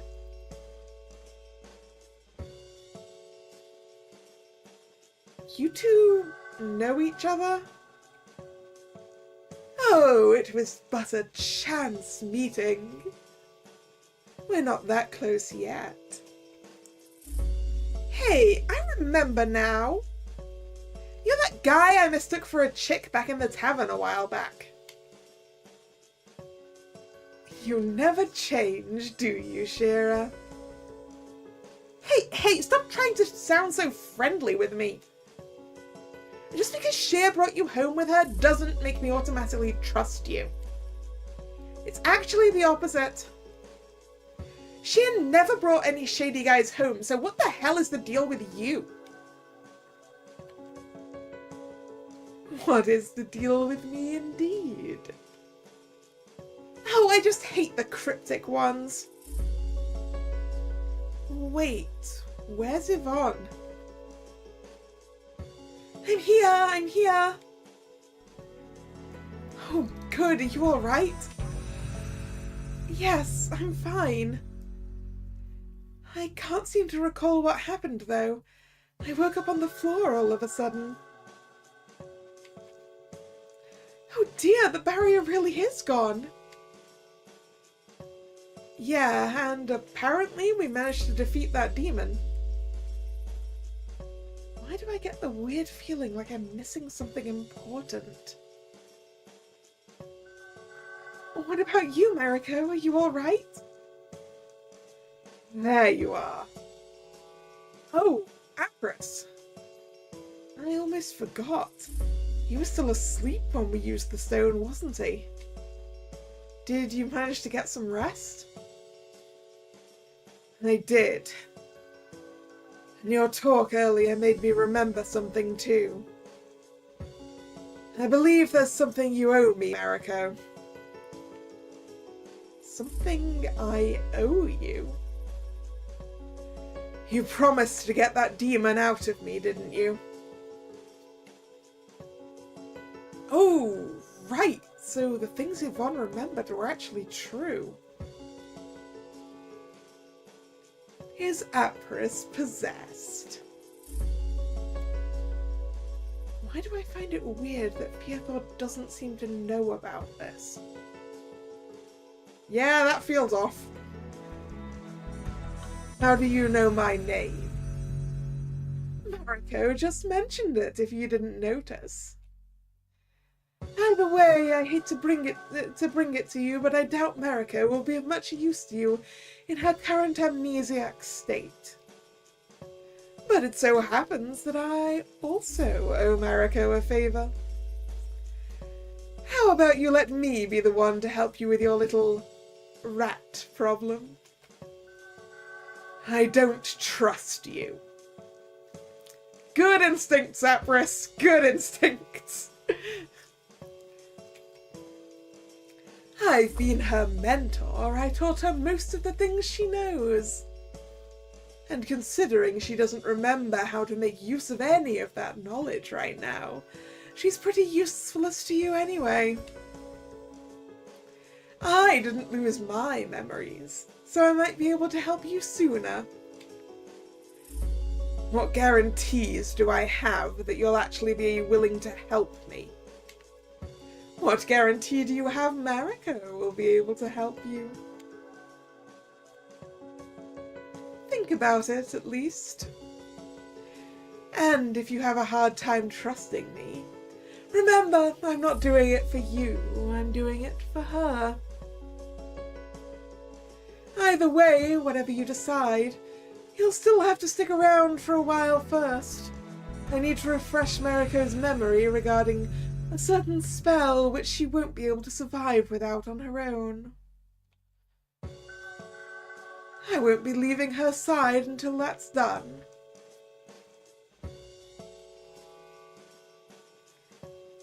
Go talk to him, Mariko.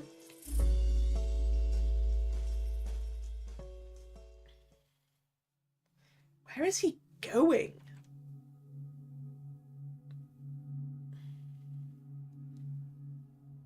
Is he heading to the room where the explosion took place? That was surprisingly generous of you. Was it? You don't show that kind of kindness often, am I wrong? Call it a whim. But I do mean what I said. The truth of the matter is, you practically saved my life. Funny thing, really. You must have dissolved the barrier just in time.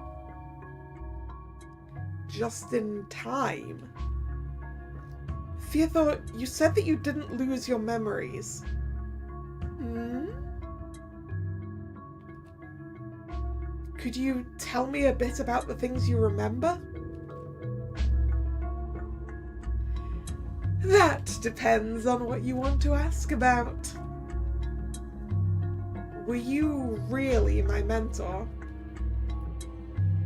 For a while now, yes. I have the feeling something's troubling you. Are you afraid to bring it up? Fine, I'll just go ahead and say it. Was there ever anything more? You mean like distrust and death threats? Oh, certainly, quite often even. Hard to forget that. Are you being serious? You know what I mean? There was never anything more, no.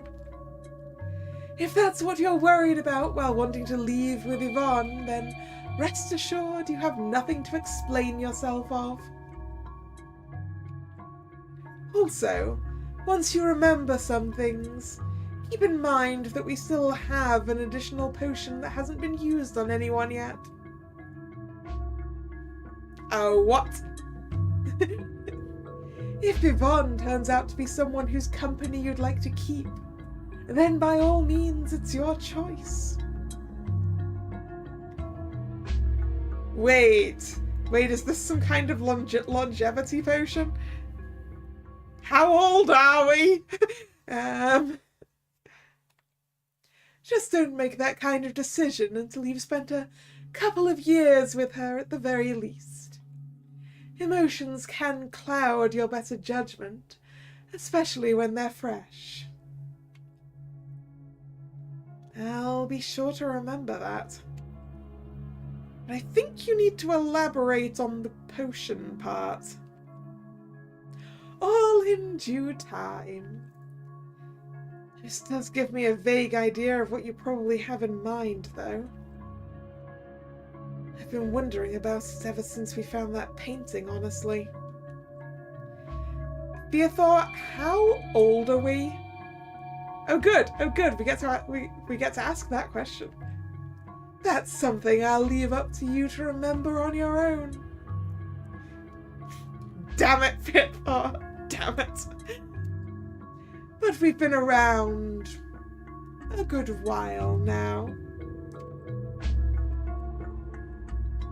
Also, in case you were still intending to mourn the little redhead's suicide attempt, do yourself a favor and forget all about him.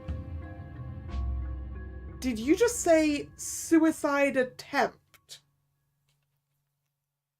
He still lives somewhere out there, being an idiot with poor judgment that he always was.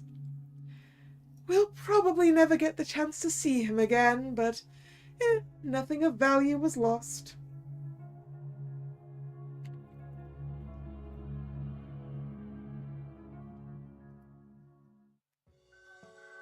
So he got himself through the barrier then, huh? Oh, why the long face? Didn't I say it doesn't suit you? Here I go. Now, come here and give me a kiss. Are you sure? I'm guessing you've been worried about my relationship with Theothor. Don't worry, Yvonne. There's nothing between us. He actually encouraged us. Really? Also, Apris? Did your bodyguard activities include cooking? Because I could so eat a horse right now. I suppose we all deserve a proper meal. Does that mean we'll still get to eat something yummy? Yay! Thanks, Apris. Shear, will you stay for dinner? Crap, I'd love to, but we'll have to politely pass. We should get back home as soon as possible. I suppose that means I'll be missing dinner this time around as well. I'll be back before it gets dark. Take care, guys!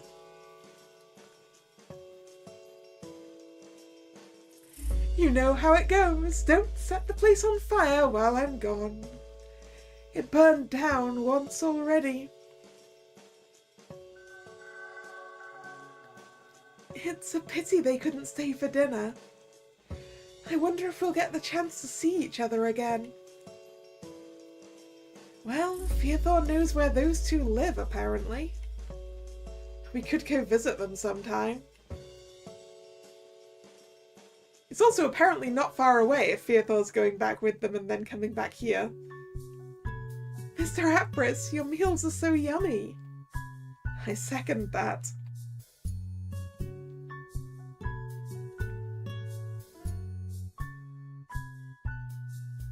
Now, it makes me wonder if you ever cooked for us while we were travelling together. If I did, I don't seem to recall. Oh! I just remembered something. Something that happened between just the three of us. The three of us? You mean with Apris, you and me? When we were up in the mountains looking for that special herb for my grandpa. We got caught up in a blizzard. And then we found a cave to shelter in. The three of us cuddled to share body heat and keep ourselves warm. I don't remember anything like that happening. Neither do I. Or are you just too embarrassed to admit it? Yvonne, is that something you're trying to tell us? All I'm saying is the three of us were a great team once. It's a pity we lost our memories.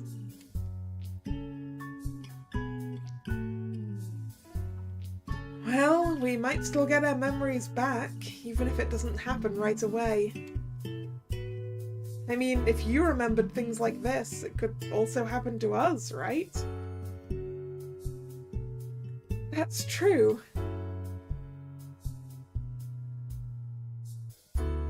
You know, Yvonne, now that it's all over, I have to admit I've been wondering if there wasn't something more to you than the eye could see. You've been so nice to everyone all the time, and you also seem to hold a lot of knowledge in regards to many things. It simply made me wonder if you weren't actually the mastermind behind everything, as Shearer tended to put it. Not that I didn't trust you, I did. But that kind of thought was always there in the back of my mind somewhere. It just feels surreal that a person like you exists. You really are what you appear to be, no false bottoms. Did you expect me to be someone else? That's not what I mean. Don't worry, I know what you mean. I'm sorry for not holding any surprises. Well, you did hold a bunch. To be honest, I would actually like to go back home and see how my grandpa is doing. You'd like to go back? I suppose that's understandable. But since you're both in a difficult situation right now, until we manage to figure out what to do, I'd like to stay with you if that's okay. You'd like to help us? You helped me first, remember? The least I can do is return the favor. Seriously, Yvonne, you're too kind. I appreciate it. And once we manage to figure out what to do with your condition and Mr. Apris's problem, Mariko, do you think we could go check out how my grandpa is doing? You'd like me to go with you? Only if you want to. Actually, now that you mention it, that kind of trip might trigger some memories. And I'd love to visit your place, of course. Thank you. That makes me really happy. It's settled then. Let's wait for Fearthor to come back. Then we'll establish some course of action. In the meantime, let's enjoy some amazing food. Yay! Nobody move. That food is mine. Lord Mutek. Yvonne Truend, hooray! Congratulations! There are no clues to be found in Yvonne's normal/true route. Are all the clues in the bad ends?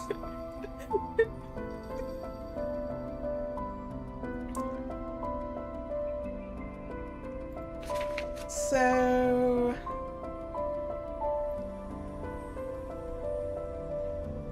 It feels like there's probably, I guess, 2 more clues in Yvonne's other bad end then, right?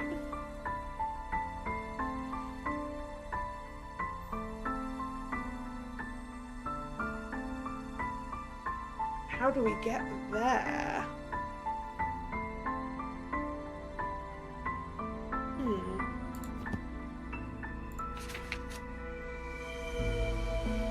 I mean, probably not off of that.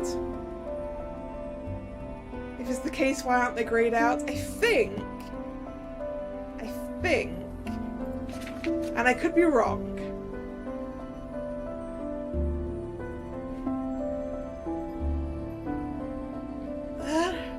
No, wait, maybe...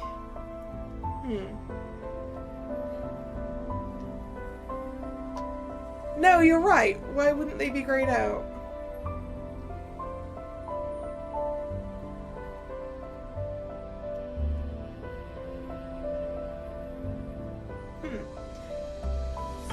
Yeah, but then again, why...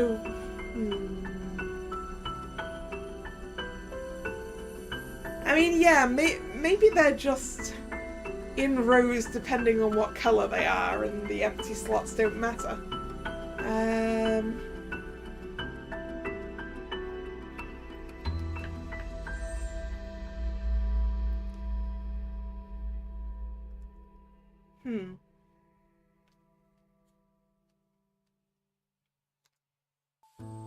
Yeah, I guess... Because we know that that's the only orange.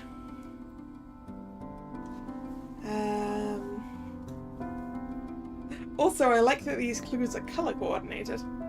Because we need the greens for Theodore, and he's green. So I'm guessing we'll find 1 in Apris's and 1 in Shear's. And then that's 5. And then the reds in everyone's plus Theodore's. And there must be more whites somewhere.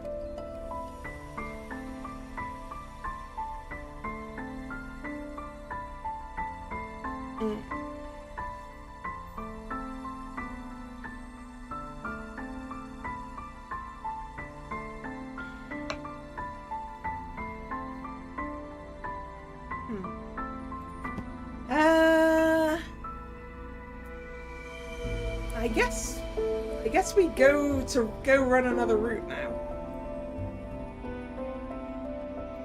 Who would white and yellow before? Well, yellow's going to be Apris.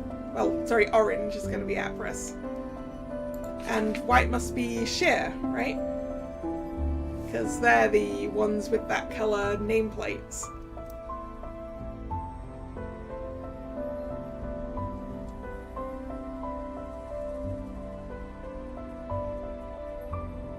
I think.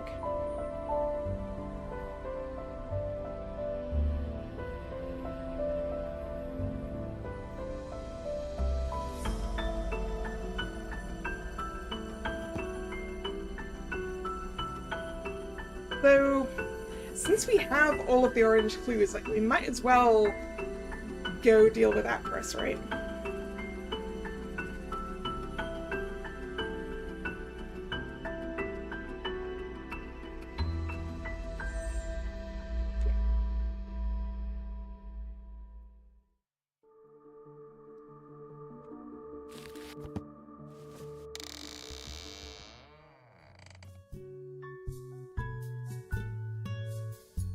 I'm fine, I think. More importantly... Whoop.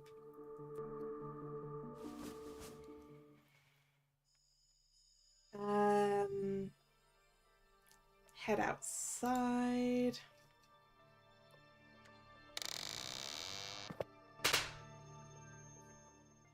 Suggest a name. Let's just stick with the one we did last time.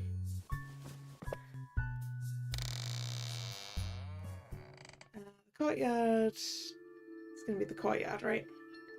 Because that will be where Apris is. At all times, basically.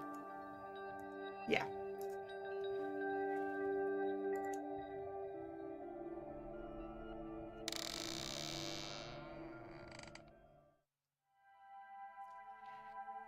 Chris is standing by the fountain. At least I don't need to look far.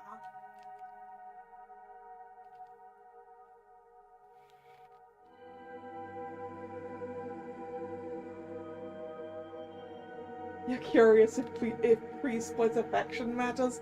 Yeah, I'm making the assumption that it does and working accordingly.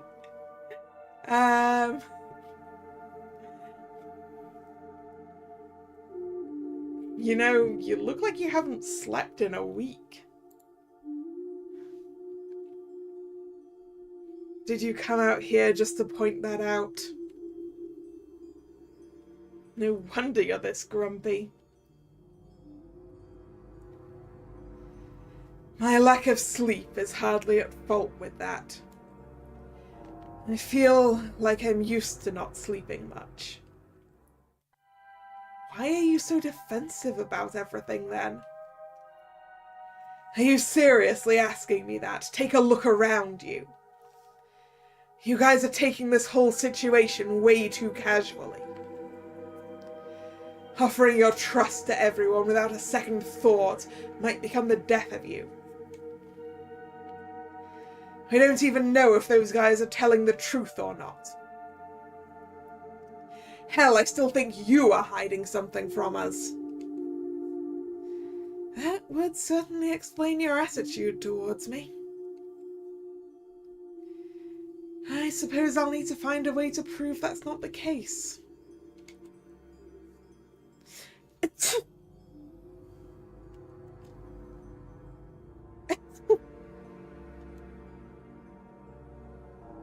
Damn, aren't you cold out here?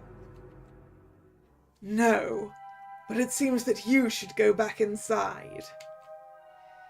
Yeah, don't mind if I do.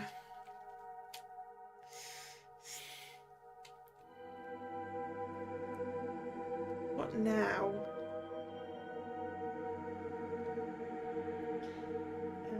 Well, now we'll go to the library.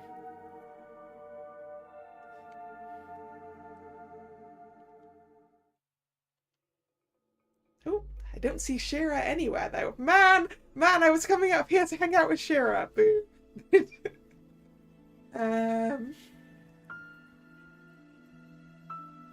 Wasn't Shira with you?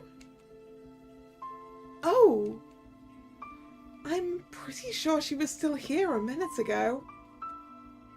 You didn't pass her on your way here? Yep, we spent too much time outside to come and hang out with Shira.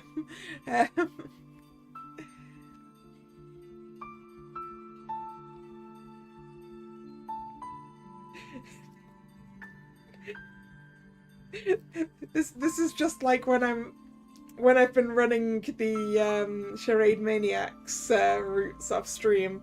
It's like when I've already done the event for the character I'm aiming for. It's like, now let's go see what Yoshi is up to. I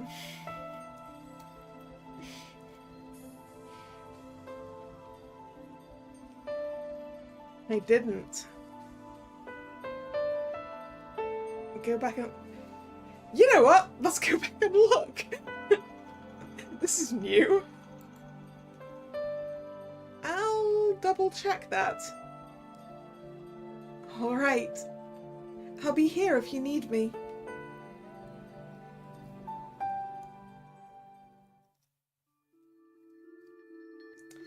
Shira doesn't seem to be in the main hall either. Was Shira here?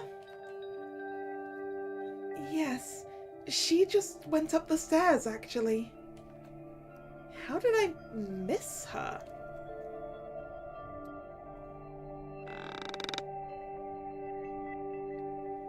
Sounds these stairs make her horrible. I should keep this in mind in case I ever find the need to sneak around.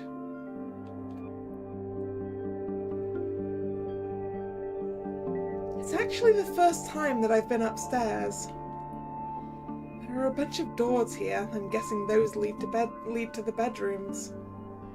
One of them is ajar. Could that be where Shira went?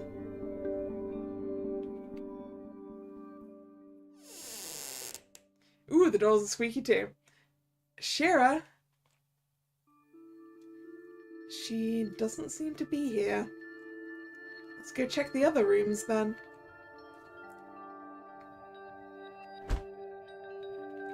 Huh? I could swear that sound came from... Ow! Ow! Are you okay? Yeah, I just tripped. Were you in here the whole time? Didn't you see me? She wasn't hiding from me, was she? Come to think of it, we never got to ask. Did you and Marco find anything up here in these rooms? Unless junk counts as something, then no.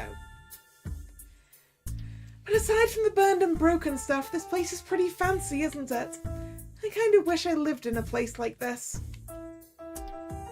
You mean to say you're not used to this kind of luxury?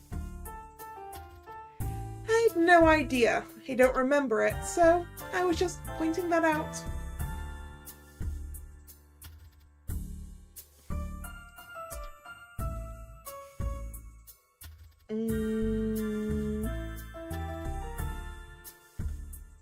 Looking the way you dress, you seem to fit right in. You flatter me. And okay, we're getting carried away here. I know how this goes. The next thing we know, it'll turn out that one of us is the madman who locked us all up in here. Honestly, this is so cliched. Shearer's sudden attitude changes are kind of fascinating. What do you mean? To tell you the truth, I remember having read a novel. A novel? I have no idea what its title was. The story in it, however, it was about this group of people that got kidnapped and locked away inside of a sinking ship.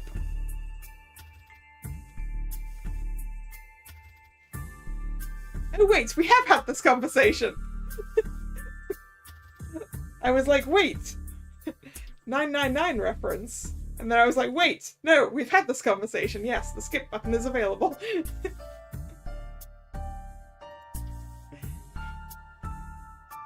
I'd also appreciate if you stopped trying to stalk me.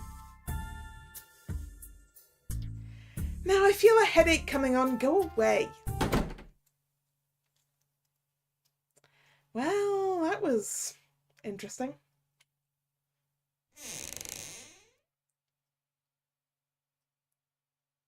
Marco? There you are. Could you tell the others to gather in the library? We have things to discuss.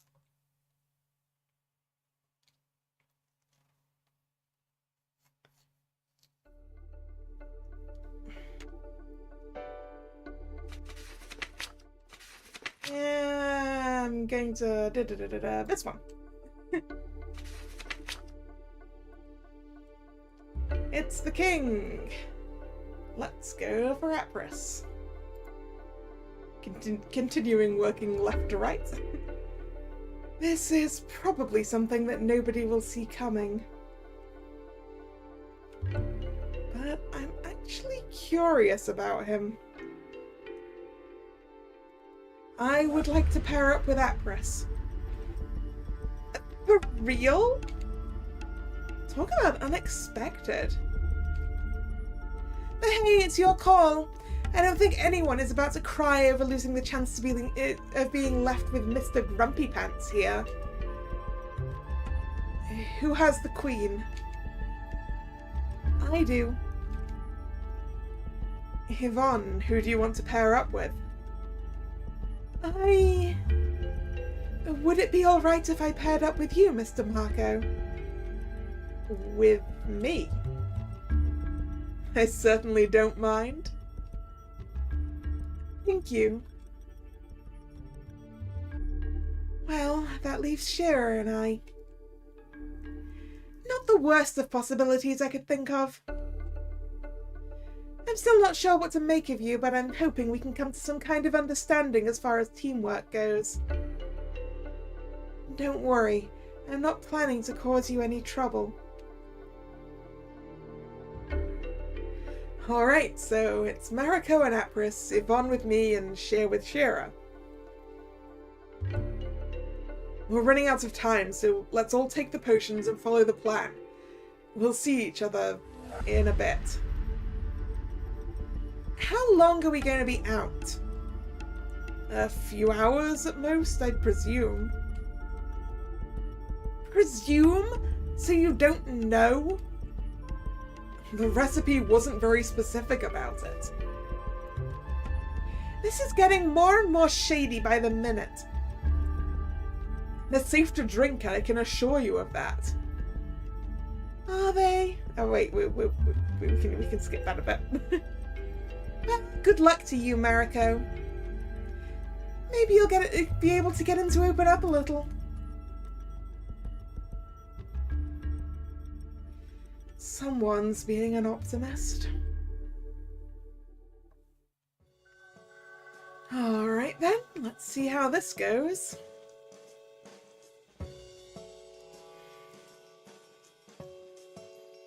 I take it you drew the lowest card. I got the highest one, actually.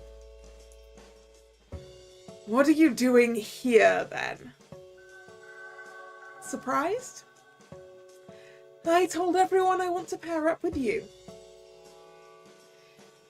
In that case, something's clearly wrong with you. I did say I'd prove I'm not lying. I figured I might as well stick to my word. If you're not happy with the outcome, you should have stayed behind and maybe made a difference instead of leaving it all up to us. The potions are about to expire. In case I haven't made myself clear enough, I'm not drinking anything. I figured you'd say that. I wouldn't touch anything that kid had to offer, period. People of his kind rub me the wrong way. Of his kind? He acts like some kind of trickster. His attitude unnerves me. Next thing we know, sly smiles and innocent chuckles will turn into stabs in the back. Or poison. You say some interesting things. So, you think these potions are actually poisoned? Or worse. There might be all kinds of witchcraft and heresy involved. I'm not saying it's a given, but trusting that kid and taking the risk would be the stupidest thing we could do right now. Well, I wanted Apris's opinion, and I got it. I'm not even surprised that he thinks this way, to be honest.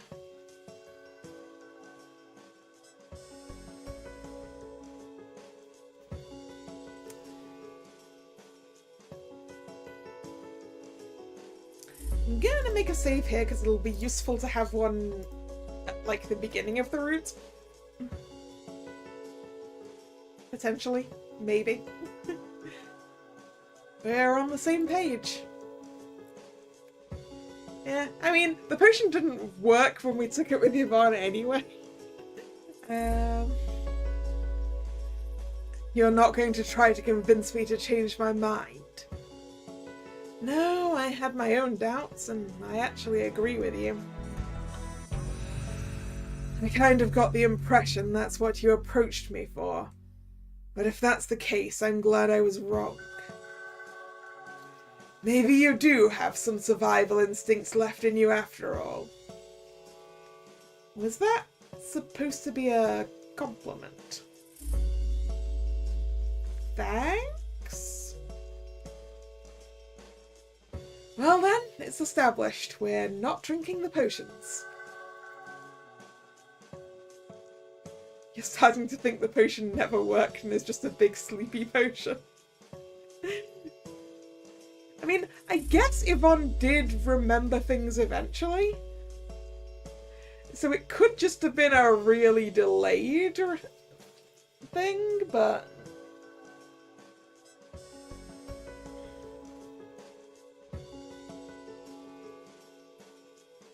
I'll just go ahead and leave this bottle on the edge of the fountain. Sorry, Mr. Potion, I'm not ingesting you tonight. Or ever. So, what's so interesting out here? Nothing, really. I just enjoy the fresh air. Or is it the peace and quiet? I think anyone would have noticed by now you're not the social type. I won't deny that you people are too noisy. Your constant jabber is giving me a headache. Does it bother you that I'm here right now talking to you? Asking uncomfortable questions while I'm at it, apparently. You don't bother me as much as the rest of the bunch does. But I'm not going to lie, I'd prefer if you left me alone. It's nothing personal. So it's not about who, it's about people in general. Talk about being a lone wolf.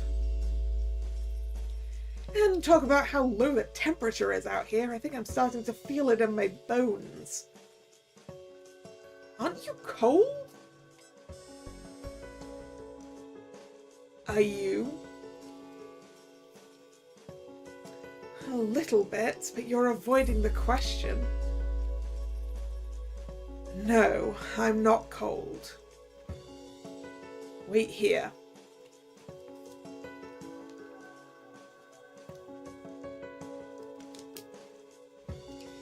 Wait here, he said.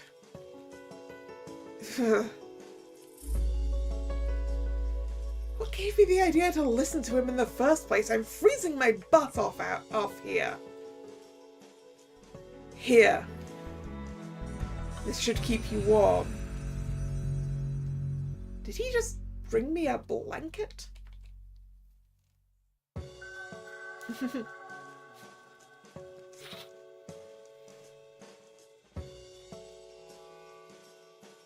What? We could share it. Shared body heat. Very cold out here. Don't be ridiculous. Who would offer such a thing to a complete stranger? We're not complete strangers, are we? We are complete strangers. Thinking otherwise is simply folly. Unless you do remember something. I told you, I don't. Sorry for trying to be considerate. If you continue acting the way you are, people will get suspicious, you know. Puny mortals! Lord Mutek! Damn you, Chuba! Whatever you are! Don't scare me like that! Apris, that's a cat! That's not remotely like a chupacabra! Probably. Actually, who knows what a chupacabra really looks like?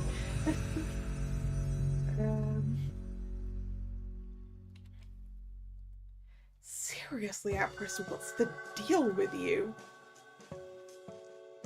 Should I be wary of Lord Mutik as well? You're definitely an odd one. Yvonne and the redhead fell asleep. I figured I'd go out for a walk. So they drank the potions. Well, Yvonne must have known what she was signing up for when she decided to pair up with Marco. At least we'll know if the potions worked for them or not.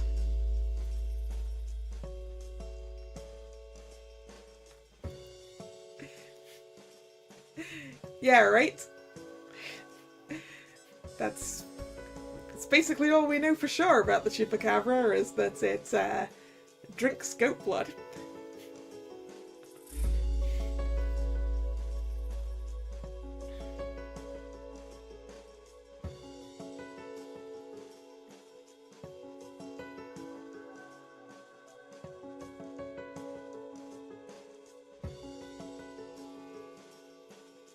We get a variant of the sprite with a blanket.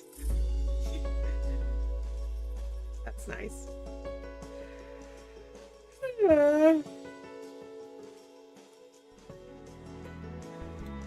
If you're feeling tired, you can go upstairs and get some rest, you know. Don't feel obliged to sit here with me.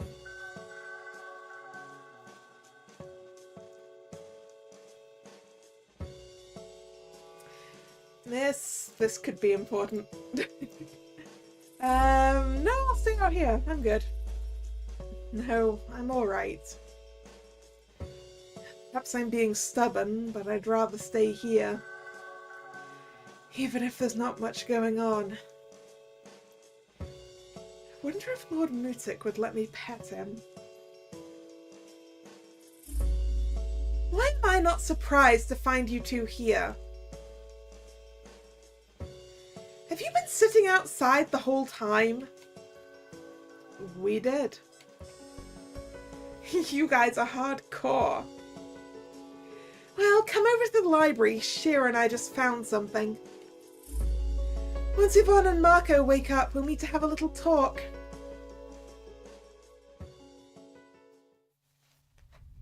So in this case, we can be absolutely sure that that Apris didn't put the note there. So you're saying that when the two of you woke up and came downstairs... Actually, no, wait, we can't deduce that for sure. No, he went in to get a blanket. No! You found this note here on the table? That's what we're saying, yes. Take a look at it.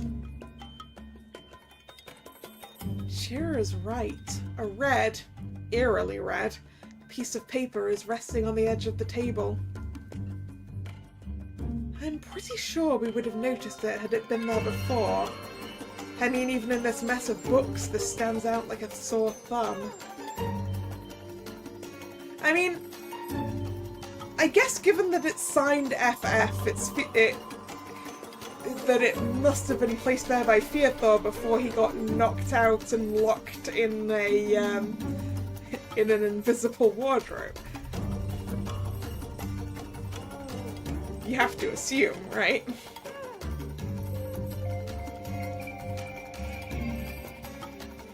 But then, like, at this point, is he hiding and not knocked out?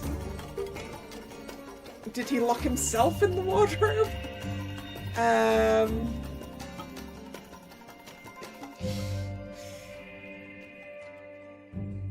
Maybe we'll find out when we get to his route. There's something written on it. There's a soul stone hidden somewhere in this mansion. It's your key to getting out of here. Find it.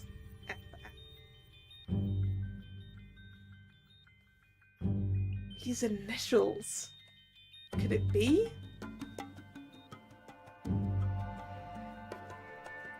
Yeah, unless Marco has stuff to do with him. And I mean, the note is red, and that is Marco's colour.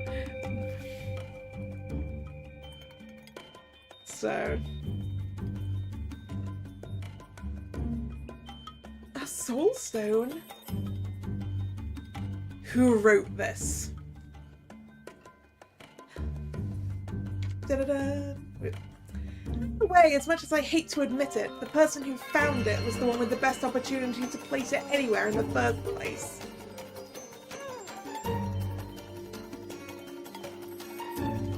And that makes Shear and me the main suspects. I mean, we both know we didn't do it, but the rest of you might always accuse us of working together. And we have nothing to defend ourselves with beside our given word.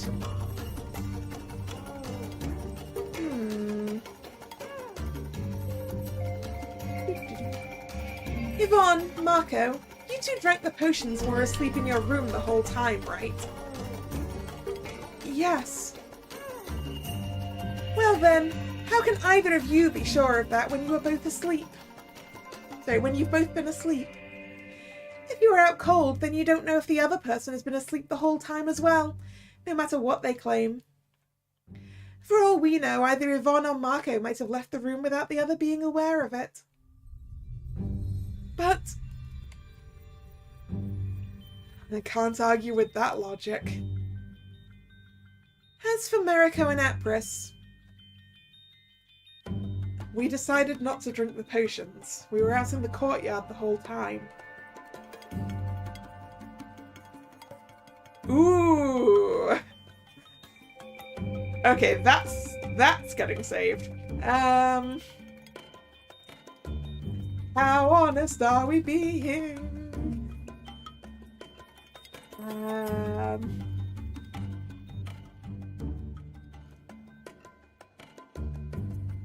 Ooh.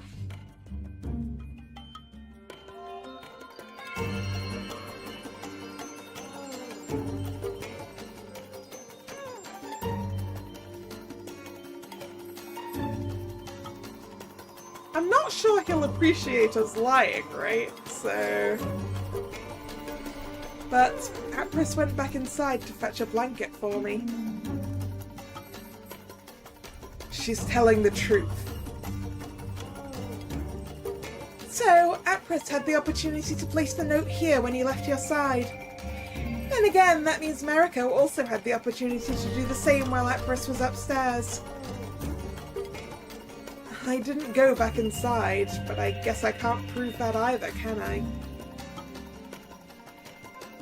So, there we go. Everyone is suspicious. But whoever wrote this note was trying to help us, right?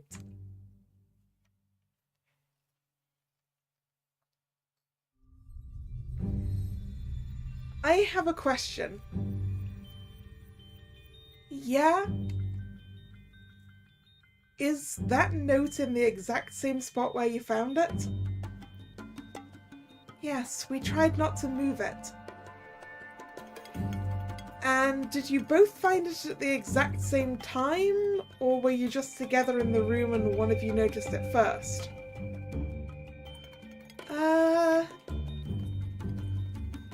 Come to think of it, Shear saw it first and called me over. You can't see the note from the entrance. It's behind a stack of books. You're right about that. Meaning that the note might not even have been there when the two of you came into the room. You're saying that Shear's the bigger suspect here than I am. Well, we can't be sure if you two aren't actually working together, just like you said. But if you're not, then this might provide some food for thought for you especially, Shearer.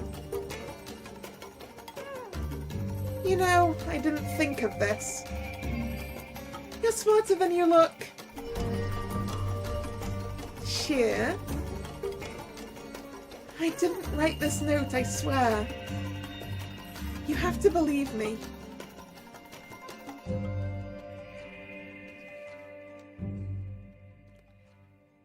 Also, Apris and I already said we didn't drink the potions. But what about everyone else? Did you remember anything? Mr. Marco and I did drink them, but we didn't remember anything. Same goes for Shear and I. Who definitely didn't drink the potions. If every other route we've done so far is to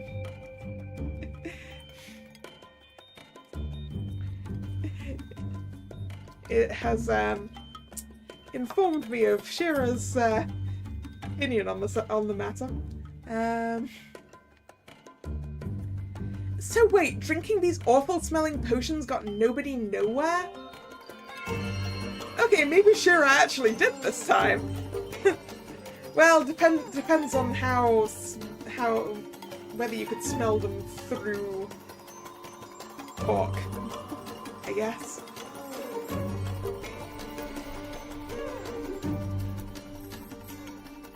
Failed plan, dude. Forgive me for even trying. So what does that mean? That neither Yvonne and Marco nor Shearer and Sheer knew each other before ending up here with their memories gone? Yeah, I guess you could open it, go, yikes, that stinks, and seal it back up again.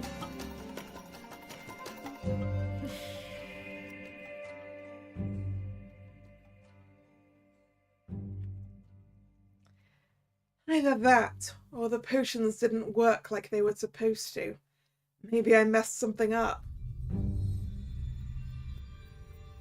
Some alchemy genius you are, man. I swear, if it turns out that stuff will bring out some unexpected side effects. Did you even drink those potions, Shearer? I told you we did, didn't we? Are you doubting us? I am, actually. A blind man would be able to see that you don't trust me. You wouldn't drink anything I had to offer unless your partner somehow convinced you to do it, or forced it down your throat. And from what I see, Sheer isn't exactly the assertive type. I can't even imagine her convincing someone like you to change your mind about anything. Perhaps you underestimate me. Or perhaps I see through your lies. Tell me, Shearer, what did the potion taste like? It tasted like a skunk's fart, that's what it did. And nothing stood out to you? Like a pinch of mint or vanilla? What? Because I made sure to flavour every potion differently. I know what flavours I gave to each pair in case we needed to call out their credibility. Oh, you sneaky!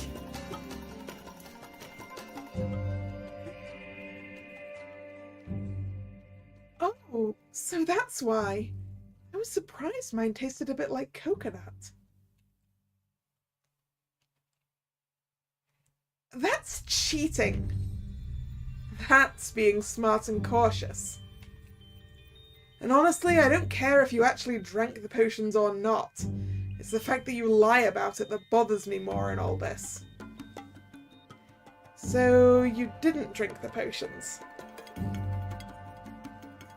So we didn't. I thought that claiming otherwise would help us figure something out.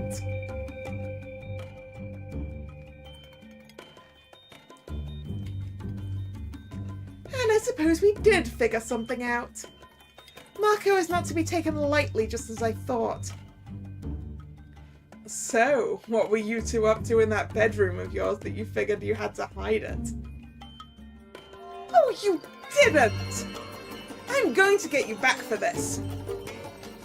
If you weren't asleep, then you had the most amount of time to place this note here. Yeah, the odds are against us. We can't argue with that. But I will find a way to prove that we didn't do it. Just you wait. Well, going back to the matter at hand, do we want to look for that soul stone out in the courtyard? If you don't mind the cold, I'll take the blanket with me. I was thinking Mr. Marco and I can search the library. Does that mean Sheer and I have the basement and bedrooms to choose from? What do you think, Sheer? How about we go upstairs then? I don't think I like it down there. Back to the bedroom, One more word and I'm going to punch you in that smug face of yours. Yeah, you should do it anyway, Sheriff. He deserves it.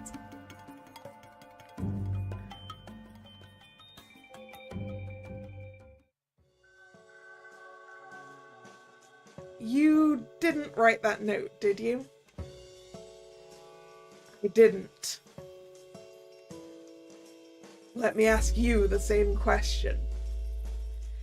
I didn't move an inch from where you left me back at the courtyard. You have my word.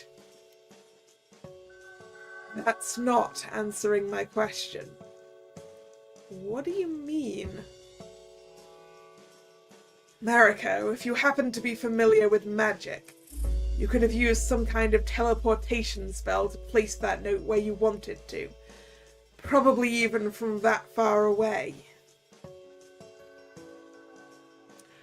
Oh, so I guess Fearthor could have still been shut in the wardrobe and teleported the note. I guess. A teleportation spell. Empress really does say some interesting things sometimes. You know, that didn't even cross my mind. You think something like that would be possible? If there's one thing I remember, it's not to trust people familiar with the arcane. They're usually capable of things normal people can't even begin to wrap their minds around. I take it you're not a magic person, then? Are you? I don't know that, in all honesty. But I didn't write that note, nor place it in the library, I can promise you as much. Alright, that's enough for now.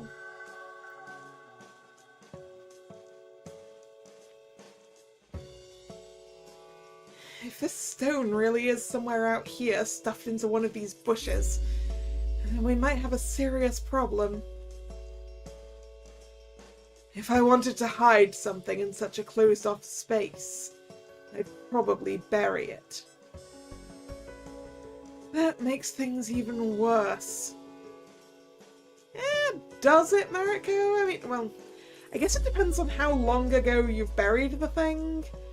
Because if it's recent, it's relatively easy to tell. Depending on how good they were at covering it up again.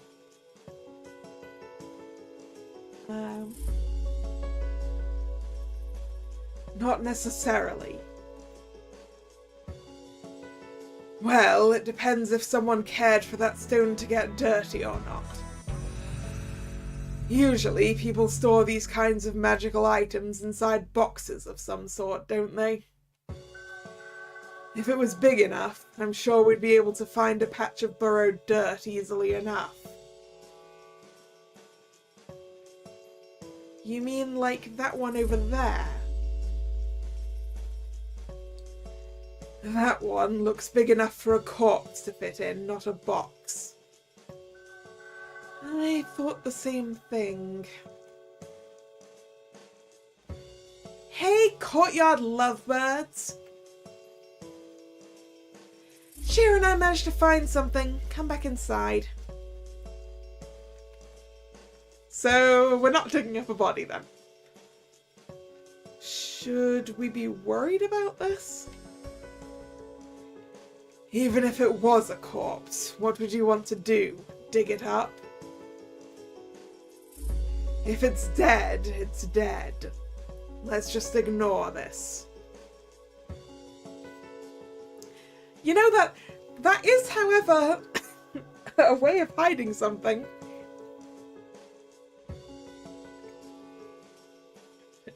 Dig a hole bigger than the person searching for the thing it would expect it to be hidden in. Like, that patch of disturbed dirt couldn't possibly be where a box containing a stone is hidden. Because it looks grave-shaped.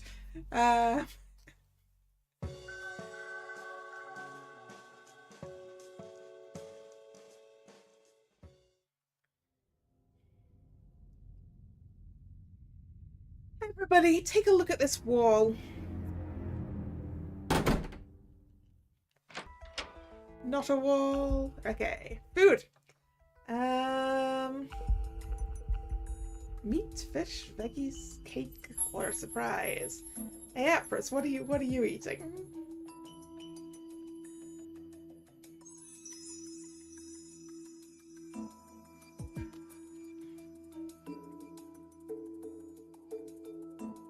doesn't say.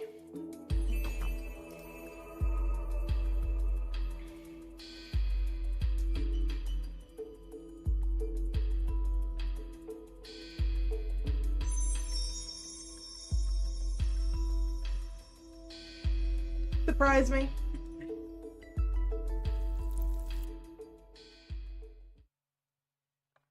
What if the truth isn't actually that complicated? Tea, coffee, beer. This is having coffee, let's have coffee.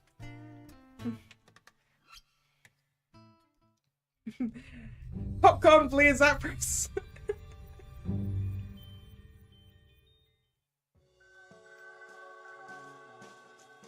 The locked door is the suspicious thing.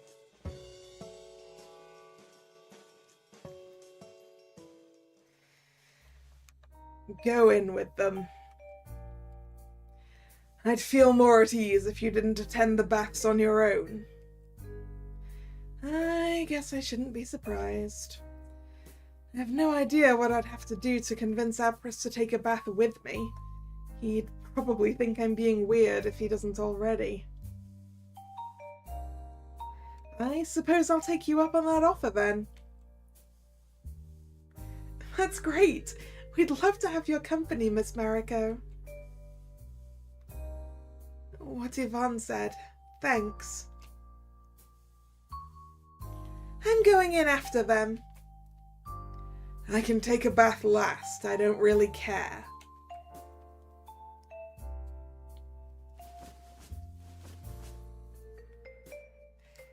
Bath time with the girls. You're probably imagining things. Thanks. Now, how do I convince Apris to stay in the room with me for the night? I mean, not that I would mind sleeping on my own, but having him over would be safer. Probably for the both of us. You two can go back without me. I still have a stop to make. Alright, good luck.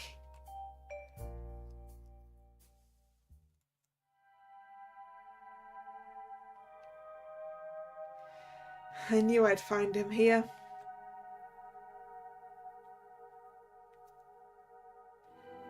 What are you doing here? Go back inside. You're going to catch a cold if you stay out here right after taking a bath. I wanted to ask if you're planning to come over to our room for the night. Because I do hope you're not planning to stay out here this whole time. I'd sleep more at ease if I wasn't alone. I'll think about it. Well, that wasn't a no. Also, Apris, wasn't this spot intended for growing flowers? Your point being, you started a campfire in the middle of it. Well, flowers won't really help us with anything, will they? My idea is more practical. I suppose I can't argue with that. But it looks like a perfect fire pit place. Mariko. Ooh, we're in this room. I'm not sure if any of these clothes will fit for Apris. It's already a miracle I managed to find something this well-fitting for myself. And it definitely beats sleeping in my dress. It's open. You came. Finished with your bath? Yes.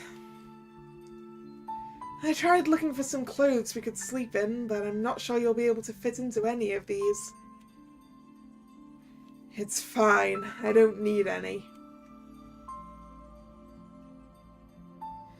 Go to sleep if you want to. I'll watch over you. There's an armchair here, and yet he just took a seat on the floor. Watch over me. Wouldn't you like to get some rest yourself?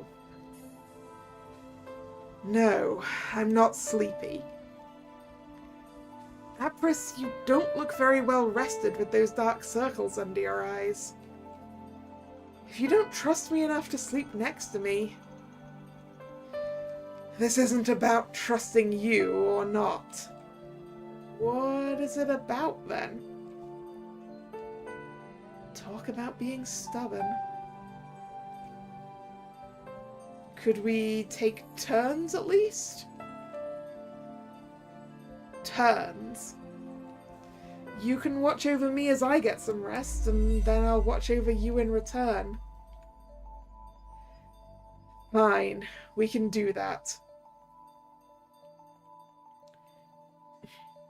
You didn't say that just to make me go sleep and then bail on me once your turn ends, did you? That is, Mariko, precisely what I thought you'd done.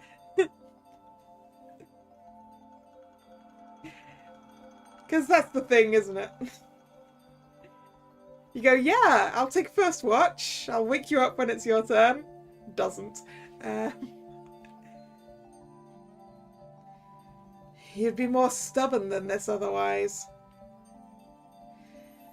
I suppose I can agree with Shearer on one thing. That being, you're a smart woman. Should I take that as a compliment? Or should I take that as an insult in the off chance someone thinks that pretty words will sway me away from the issue at hand? So, which is it? Maybe I'll tell you once you get some sleep. I swear, you're so stubborn. Have I been in a shift watch thing before? No, not personally. No.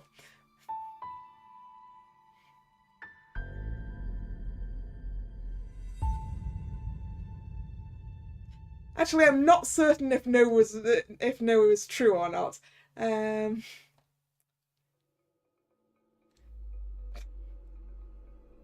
Maybe?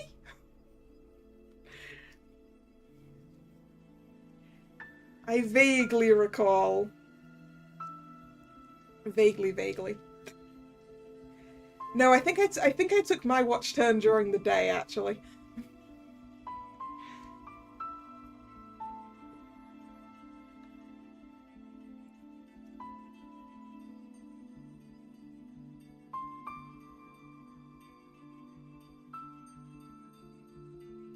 That makes two of us.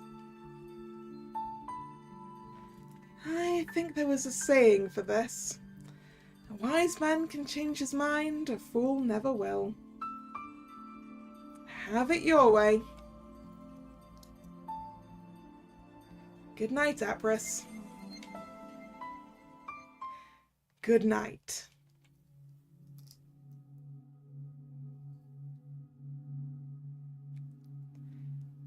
Ooh.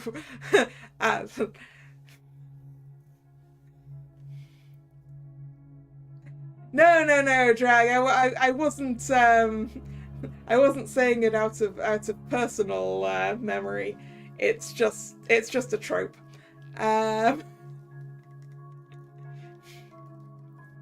It happens in stories.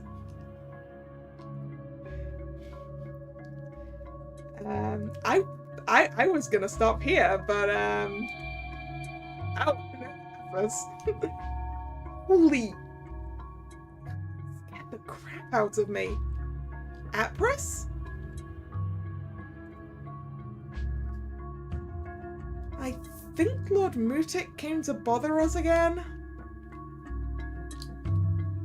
Tell him to go to sleep. Are those Lord Mutik's eyes?